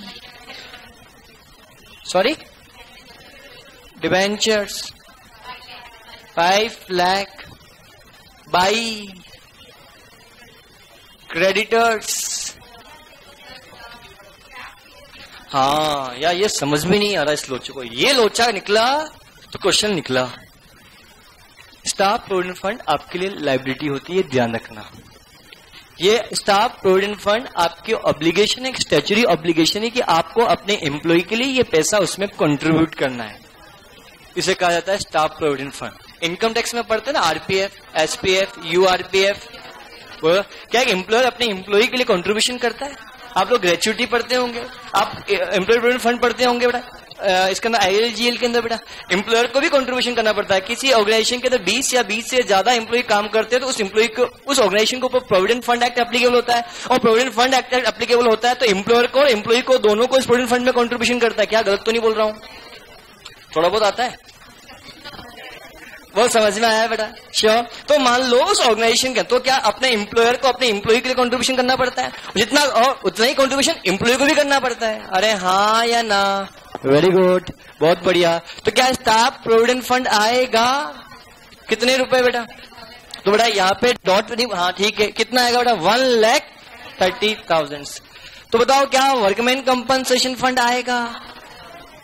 वर्कमैन कंपनसेशन फंड कभी भी नहीं आएगा। वर्कमैन कंपनसेशन फंड बनने का ऑब्जेक्टिव ये होता है कि आज मेरी ऑर्गेनाइजेशन के अंदर किसी एम्प्लॉय के साथ कोई एक्सीडेंट हो जाए तो उसको जब कंपनसेशन पे करना पड़े तो उस फंड में से पैसा निकाल कर उसको पे कर दूंगा। बट क्या उस एम्प्लॉय के साथ हादसा नहीं हुआ तो भी क्या अपने एम्प्लॉय का हाथ काटोगे? नहीं तो मेरे को कंपनसेशन को देना है, तेरी उंगली काटूंगा। क्या ऐसा होगा क्या? नहीं। तो वर्कमैन कंपनसेशन फंड है मतलब वो एक प्रकार का रिजर्व एंड सरप्लस है। वर्कमैन कंपनसेशन फंड का यूज तब किया जाता है कि अगर आपके ऑर्गेनाइजेशन में किसी एम्प्लॉय के साथ कोई एक्सीडेंट हो जाए, हादसा हो जाए और उसको कंपनसेशन का पे करना पड़े तो अल्टीमेटली उस फंड में से पैसा निकाल कर उसको पे कर दो। अगर हादसा नहीं भी तो भी क्या करना जरूरी है कि मैं तो उसका हाथ तोड़ूंगा, मैं तो उसकी उंगली काटूंगा, मेरे पास तो फंड पड़ा है, मुझे पैसा पे करना है। क्या ऐसा जरूरी होता है क्या? नहीं। तो क्या वर्कमैन कंपनसेशन फंड आपके लिए कोई स्टैच्यूटरी ऑब्लिगेशन है क्या? ऑब्लिगेशन है? ऑब्लिगेशन नहीं है। वो अल्टीमेटली एक प्रकार का आपका क्या है? Reserve and surplus. बोलो या नहीं बोलूं? वो समझ में आया? तो ये आपका एक प्रकार का फंड है या नहीं है? तो मतलब क्या इसके आगे रेड डॉट बनेगा या नहीं बनेगा? मतलब ये अगर कुछ नहीं हुआ तो अल्टीमेटली ये पैसा कौन लेके जाएंगे? Share holders. अरे हाँ या ना? अगर ये वर्कमैन कंपनसेशन फंड नहीं होता और आपके ऑर्गेनाइजेशन में हादसा हो जाता तो आपके वर्कर को आपको कंपनसेशन पे करना पड़ता, तो क्या शेयर होल्डर के प्रॉफिट से ये कंपनसेशन जाता? तो अब नहीं हुआ तो ये पैसा उनको मिलेगा। अरे हाँ या ना? Is it clear? आओ रिलैक्स हो जाओ, ये सारी चीजें यहां से हटाओ। बैलेंस शीट कैसी हो गई है समझ में नहीं आ रहा है। क्या है? आधी ऐसे आधी ऐसी, समझ में नहीं आ रहा। बोल समझ में आया? क्या मैं आगे बढ़ सकता हूं? कितनी स्टेप हुई? एक। पहली एंट्री क्या? Relation account debit, land and building हो गया, सो। अब यहाँ पे क्या हो गया? Bills payable account debit, creditors account debit, bank account debit, debentures account debit, to staff provident fund, to realisation account. क्या ये एंट्री बन जाएगी? क्या ये वही चीज कंक्लूजन लिखा है इसका? अरे बोलो ना, आपको समझ में नहीं आ रहा है क्या? कितना आ रहा है? क्या मैं आगे बढ़ सकता हूं बेटा? श्योर। स्टेप नंबर कितनी? 1 हुई अभी तक। अब आओ स्टेप नंबर 2। आओ स्टेप नंबर 2। आओ सब आओ। स्टेप नंबर 1 की बात करते हैं के बाद स्टेप नंबर 2 आता है। क्या स्टेप नंबर 2 क्या बोलता है? Balance item transfer to respective account. तो एक बात बताओ, बैलेंस आइटम कौन कौन से? Preliminary expenses, underwriting commission, discount on issue of shares, P&L, ये सब कहाँ जाएंगे? Equity share holder account. तो बनाओ equity share holder account. Equity share holder account. आप सबको समझ में आ रहा है नहीं आ रहा है? थोड़ा बहुत आ रहा है या पूरा आ रहा है? आओ बेटा, चीज ही ऐसी है बेटा। ये आएगी या फिर नहीं आएगी? नहीं। वो समझ में आया? ये स्टेप नंबर क्या है? बोलो स्टेप नंबर क्या है? सेकंड। तो मुझे बताओ यहां पे सबसे पहले वो जा रही है या आ रही है? उसको ट्रांसफर करना है कहां पे? तो अल्टीमेटली क्या है? फिक्सेड एसेट्स को ट्रांसफर कर रहा है। तो एंट्री क्या पास होगी? Equity share holder account debit to fixed assets. Fix asset समझना बेटा, फिक्सेड एसेट्स। अरे हाँ या ना? तो ये सब जाएंगे। सही समझ में नहीं आ रहा? अरे बेटा ये सब लॉसेज है एक प्रकार के। लॉसेज का डेबिट बैलेंस आ रहा है, इनको राइट ऑफ क्या क्रेडिट करेंगे? अरे हाँ या ना? तो ये क्या होगा? To fixed assets. तो कहां जा रहा है? Equity share holder. नहीं आया समझ में? तो नाउ क्या एंट्री ये हो गया? तो हटाओ इसको फटाफट से। ये बन गया आपका पर्टिकुलर देखना इतना जादू, अभी जादू आने वाला है बहुत जल्दी वाला, देखना क्या आएगा, जादू। आओ ध्यान से, ये आएगा, सुनो सुनो, तो यहाँ पे क्या आएगा, टू क्या आएगा, प्रिलिमिनरी एक्सपेंसेस, बेटा बातचीत नहीं, अंडर राइटिंग कमीशन, टू क्या आएगा बेटा, डिस्काउंट ऑन इश्यू के बात करेंगे बेटा, टू क्या आएगा, प्रॉफिट एंड लॉस अकाउंट, बोलो हाँ है ना। यहाँ कितना आएगा, 70,000, यहाँ कितना आएगा, 2 लाख, यहाँ कितना आएगा, 1 लाख, यहाँ कितना आएगा, 60,000, बोलो हाँ या ना। अरे नहीं आई बात समझ में, चलो क्या ये गई है अभी भी खत्म, बीमारी हटाओ, चलो बीमारी खत्म, टेंशन फ्री। अब क्या बचा, ये बचा, और सबसे पहले बताओ क्या आपके पास, सुनो इक्विटी शेयर गिवन है, तो ये इक्विटी शेयर जाएगा तो एंट्री क्या पास होगी बेटा, equity share capital, equity share का बैलेंस कौन सा आता है, कैपिटल, तो क्रेडिट बैलेंस, तो क्या debit to equity share holder, अरे हाँ है ना। इसी प्रकार से क्या रिजर्व एंड सरप्लस भी होंगे, तो रिजर्व एंड सरप्लस भी कहाँ जाएंगे, इक्विटी शेयर होल्डर। चलो पहले इक्विटी शेयर की बात करते हैं, तो यहाँ पे आ गया बाई इक्विटी शेयर कैपिटल, कितने बारे बातचीत नहीं, कितना बेटा, 15 लाख रुपीज, बोलो हाँ या ना, क्या समझ में आया। अब मुझे बताओ, ये भी गए, हटाओ,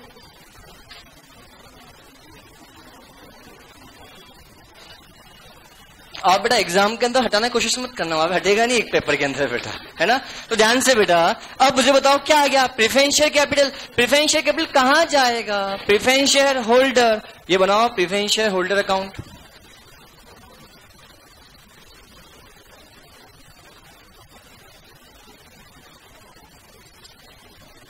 यहां पे क्या आएगा, स्टेप नंबर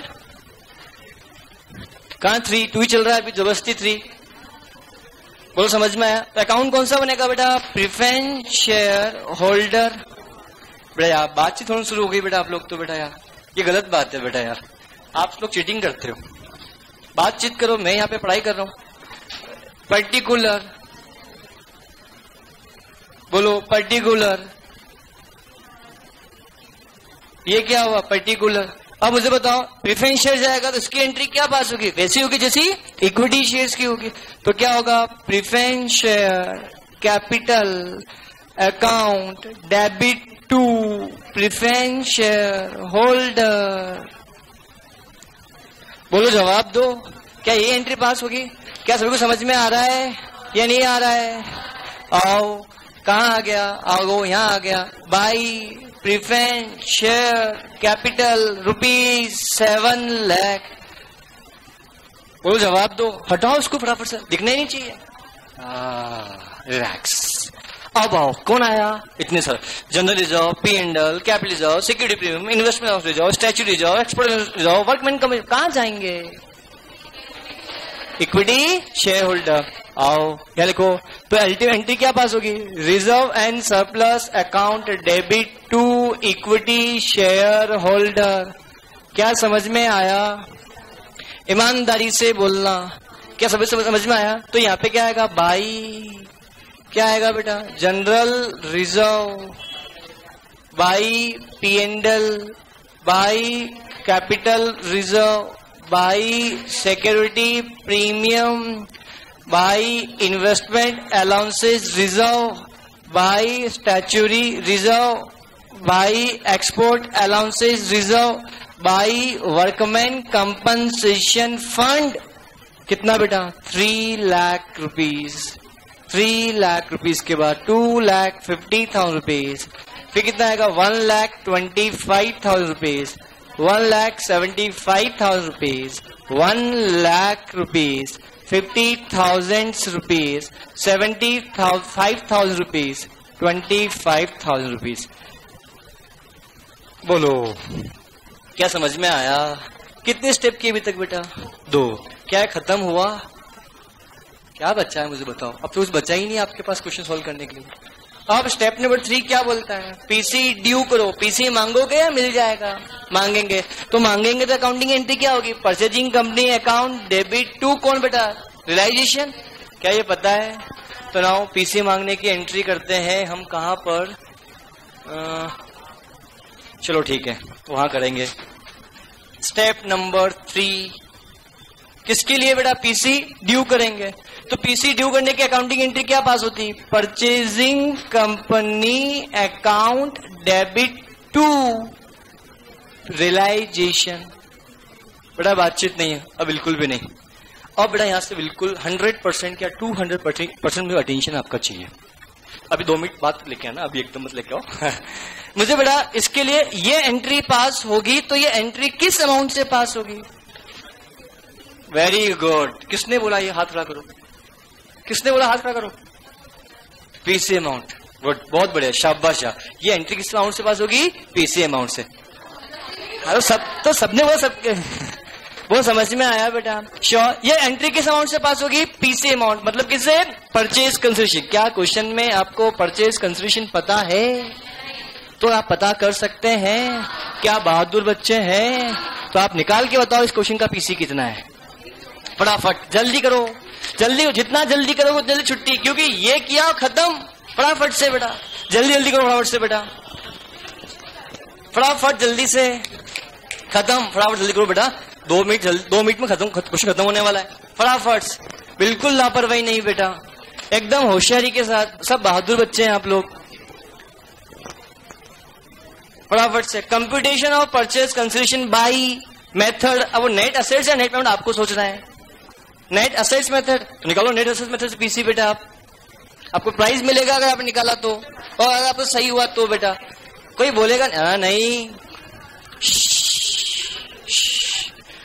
आपके पास सिर्फ मात्र 5 मिनट है, और मात्र 5 मिनट में आपको पीसी निकाल के बताना है।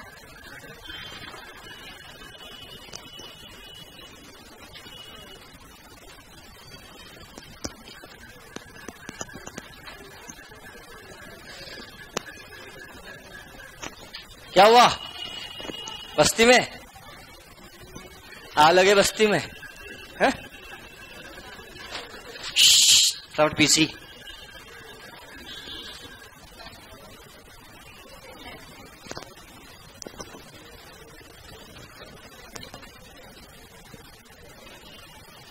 $28,75,000 1770।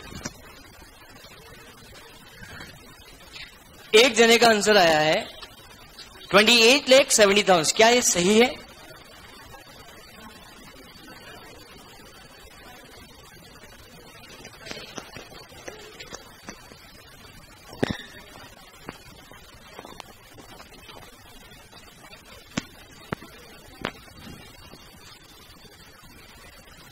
$28,70,000।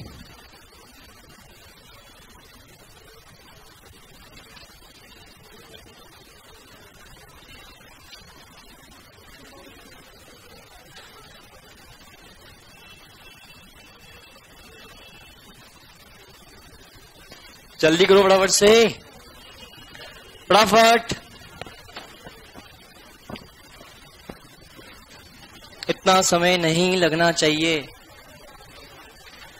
नेक्स्ट पीसी है 27,80,000।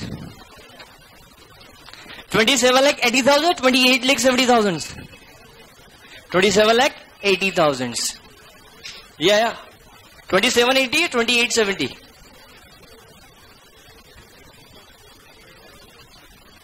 ये 2780।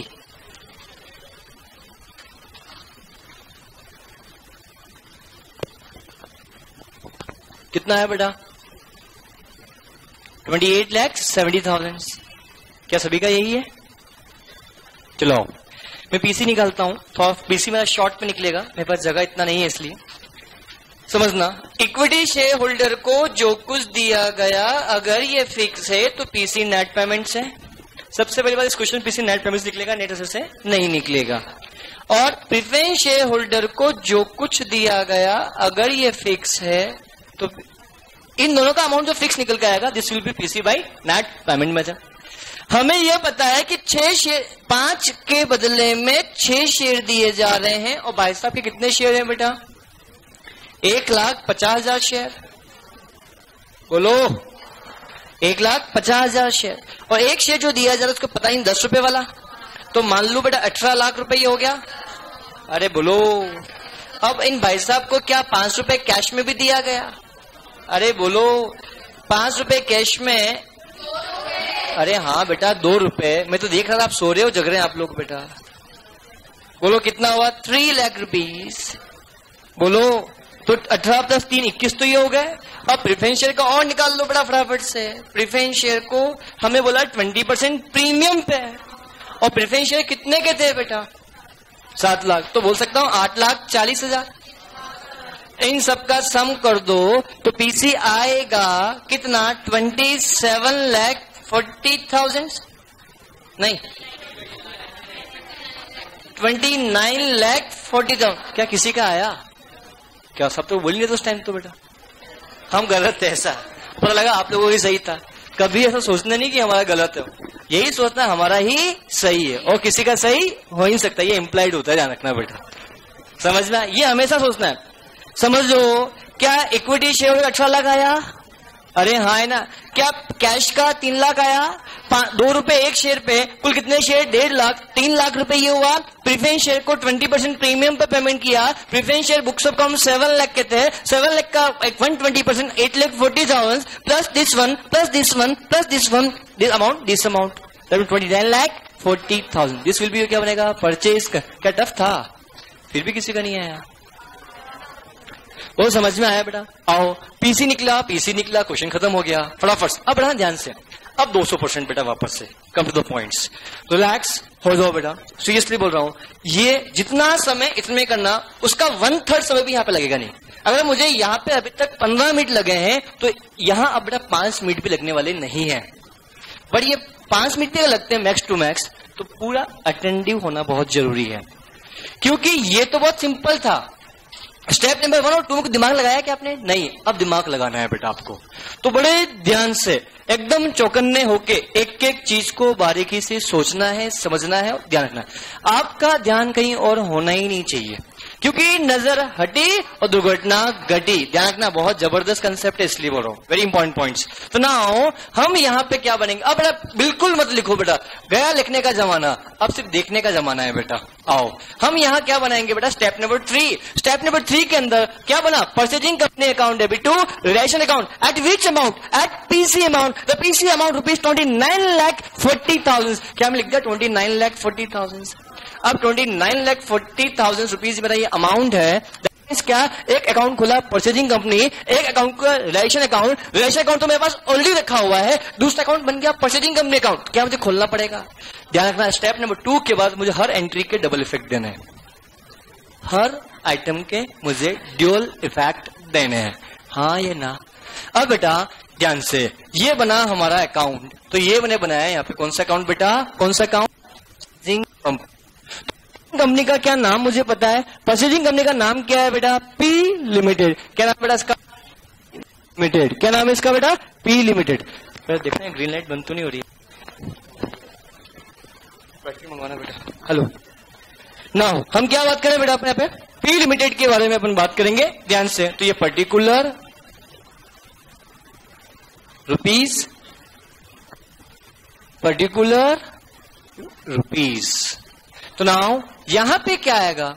To realisation. अब बेटा बिल्कुल भी ध्यान इधर उधर नहीं प्लीज। इस एंट्री का purchasing company account debit to realisation, purchasing company का नाम क्या? P limited. तो P limited account debit to relation account at which amount? 29,40,000।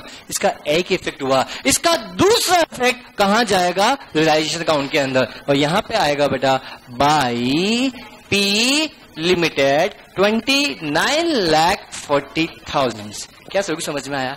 Relax. Step number 3 is over, that's it. Now come to step number 4।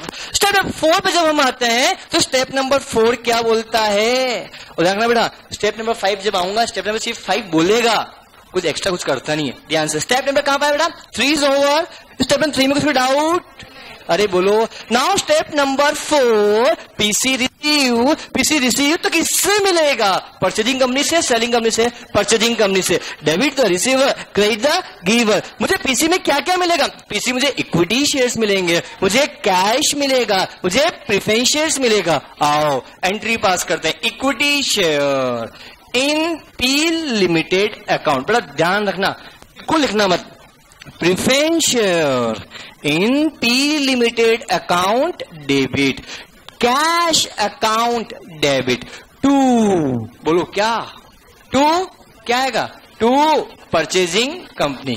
तो बताओ amount कितना, amount कितना, 18 लाख रुपए, 18 लाख रुपए।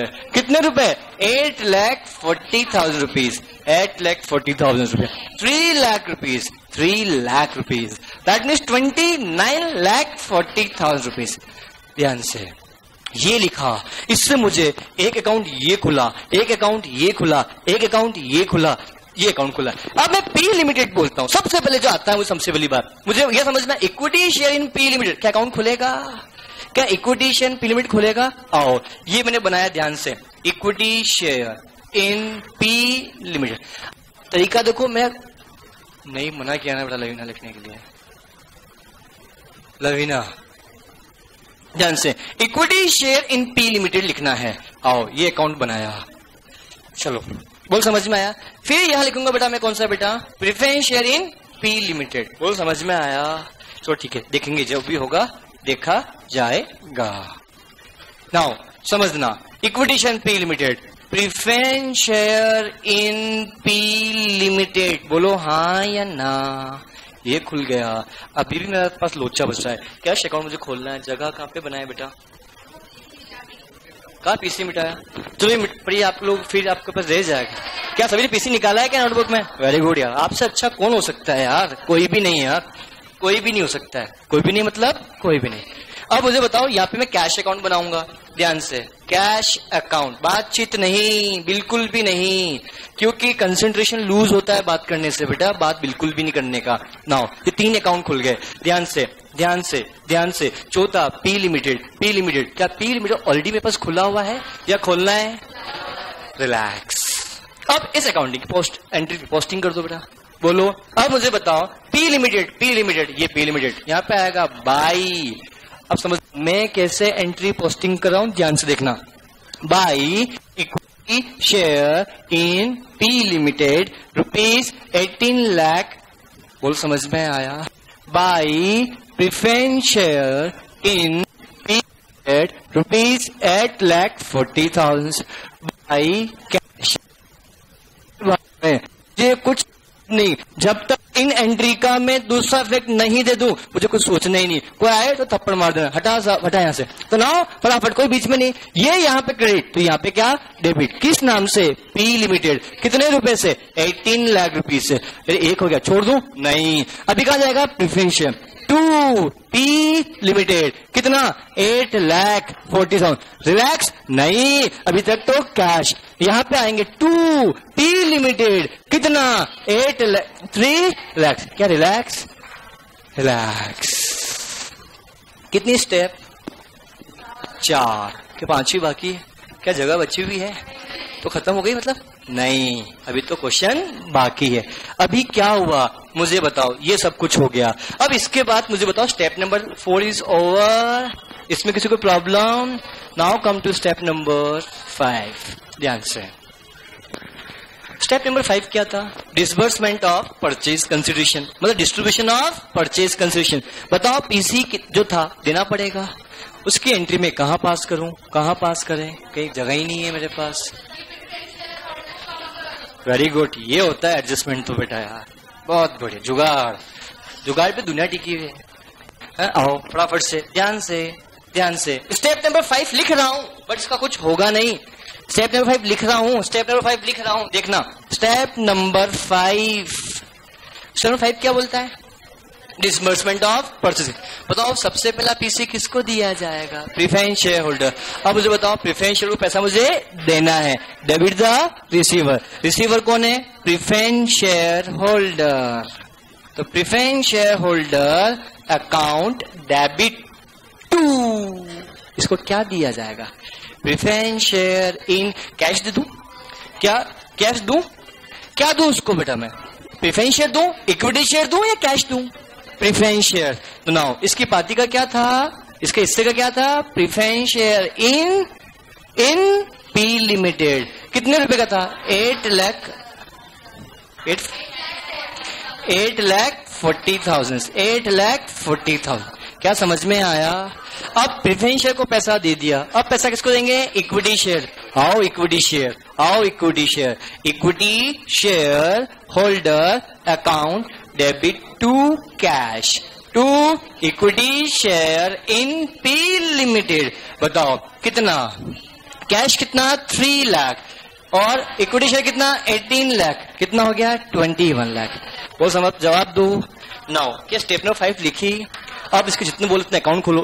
पहला अकाउंट खोलना है प्रेफरेंशियल, ऑलरेडी है क्या? प्रेफरेंशियल इन्वेस्टमेंट ऑलरेडी है क्या? इक्विटी शेयर होल्डर ऑलरेडी है क्या? कैश अकाउंट ऑलरेडी है? Equity share already P limited already है। वो समझ में आया? इसे पोस्टिंग कर दो बड़े ध्यान से। मुझे बताओ ध्यान से, ध्यान से, बड़े ध्यान से। पहला preference share holder account debit to preference share in P limited. तो यहां से पैसा गया, कहां जाएगा? प्रेफरेंस शेयर होल्डर के पास। कितना गया? 8,40,000। रिलैक्स नहीं, जैसे ही यहां लिखा जब तक इसका दूसरा इफेक्ट नहीं आए तब तो कुछ नहीं करने का। 2 कितना बेटा? Preference share in P limited rupees 8,40,000। Relax नहीं होने का। अभी तो हैंड टू हैंड क्या करो बेटा? Equity share. इस एंट्री इफेक्ट दिया, इस एंट्री इफेक्ट दिया क्या? नहीं। ये कहां जाएगा? Equity share holder. कितने रुपए बेटा?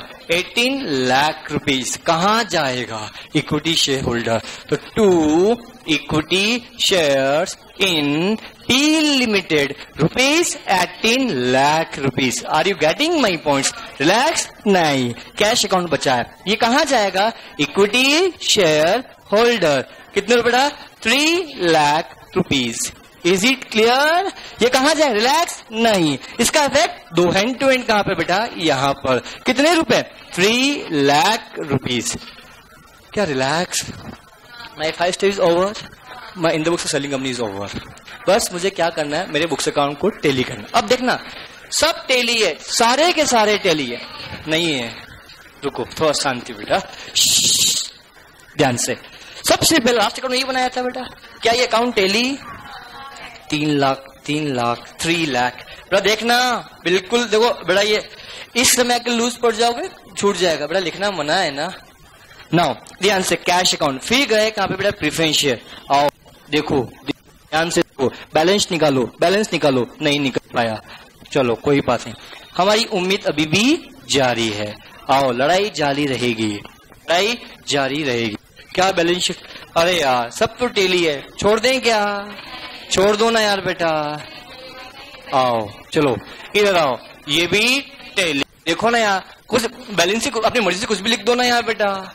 क्यों बेटा? मैंने बोला था जो भी बैलेंस फिगर आएगा ट्रांसफर कहाँ होगा? रिलेशन अकाउंट में, फिर टेली होगा। अगर आएगा ही तो काम। अरे आया, कितना आया? By realization account. कितना? 1,40,000।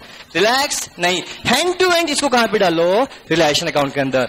2 प्रेफरेंस शेयर होल्डर रुपीज। ये हाथ ऊपर कौन कर रहा है बेटा?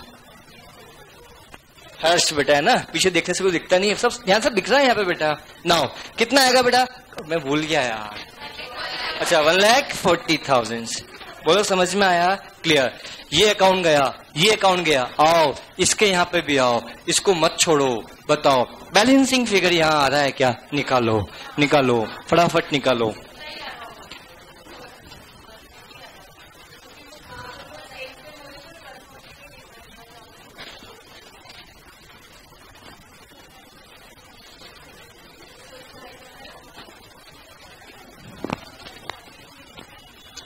$43 लाख इधर का बेटा। मेरे को इधर निकालना ही नहीं, मेरे को निकालना इधर का है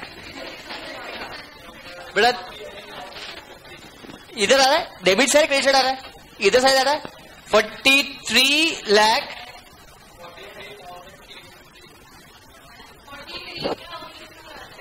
43,850 लिखा तो क्या लिखा? हाँ बैलेंसिंग फिगर है बेटा ये। बेटा बैलेंस शीट तो 43 लाख में आएगा ना। कितना? सब कुछ गलत चल रहा है। 17 70 70,000 एग्जैक्ट। मैं कर दूं क्या? इस साइड आ रहा है बड़ा, बहुत ध्यान से बोलना, ये बहुत जबरदस्त खेल है। या यहाँ के भूलभुलैया है, इधर या इधर, इस साइड। सोच लो सोच लो। चलो ये कितना आ रहा है? 70,000। इधर आया, इधर इधर कहां जाएगा? अरे कहां जाएगा? रिलेशन। ये यहाँ पे क्या हुआ? डेबिट या क्रेडिट? तो यहाँ पे क्या हुआ? क्या होगा? Equity share holder. कितना? 1,40,000। Oh I am so sorry. And still अगर गलत है तो आपकी कैलकुलेशन गलती होगी, बाकी मेरे सॉफ्टवेयर में कोई गलती नहीं है बेटा। वो समझ में आया? कितना आया टोटल बेटा? 43,70,000। यहां कितना है? 15 3 18। फटाफट। हाँ exact. Now, this is the end of the concept. This is the end of the concept in the books of क्या बेटा? अब सुनो इसके अकाउंट। अरे फोटो बाद में लेना है, मैं बाद में खिंचवा दूंगा, बाद में दूंगा पोज बेटा अपने। और ध्यान से बेटा अब सुनो सुनो सुनो। अब बेटा ध्यान से बेटा, गलती होगी, क्वेश्चन यहाँ खत्म नहीं होता है, इसके बाद तो शुरू होता है। अब सुनो, अरे सुन तो लो बेटा। क्या? अरे प्लीज, क्या बेटा हमने सब कुछ पास किया? क्या एक बात बताओ, क्या ये बैलेंसिंग फिगर आया, ये इसकी एंट्री पास नहीं होगी? क्या एंट्री पास होगी? Realisation account debit to preference share holder. ये एंट्री पास मत करना, मत भूलना। ये पास करना भूलोगे तो मार्क्स कटेंगे। प्लस इसकी एंट्री पास करना भूल जाओगे। क्या क्या एंट्री पास करोगे? Equity share holder account debit to realisation. क्या तो यही entry? Relation account equity share holder account debit to realisation. अरे गलती ना हो, ये दो अकाउंटिंग एंट्री पास करना मस्ट है, क्योंकि यही तो हम सीख रहे हैं कि हमें इस करने की वजह से फायदा हुआ है नुकसान हुआ, इस चीज के बारे में बात कर। तो भैया ये लिक्विडेशन के अमालगमेशन हुआ, अमालगमेशन होने की वजह से इन तो सेलिंग कंपनी के share holder, equity share holder को 70,000 का नुकसान हुआ और इसको 1,40,000 का क्या हुआ? प्रॉफिट हुआ। किसको? This important points. और समझ में आज की सभा यहीं समाप्त होती है। आपका दिन शुभ रहे। जय हिंद, जय भारत सभी को बेटा।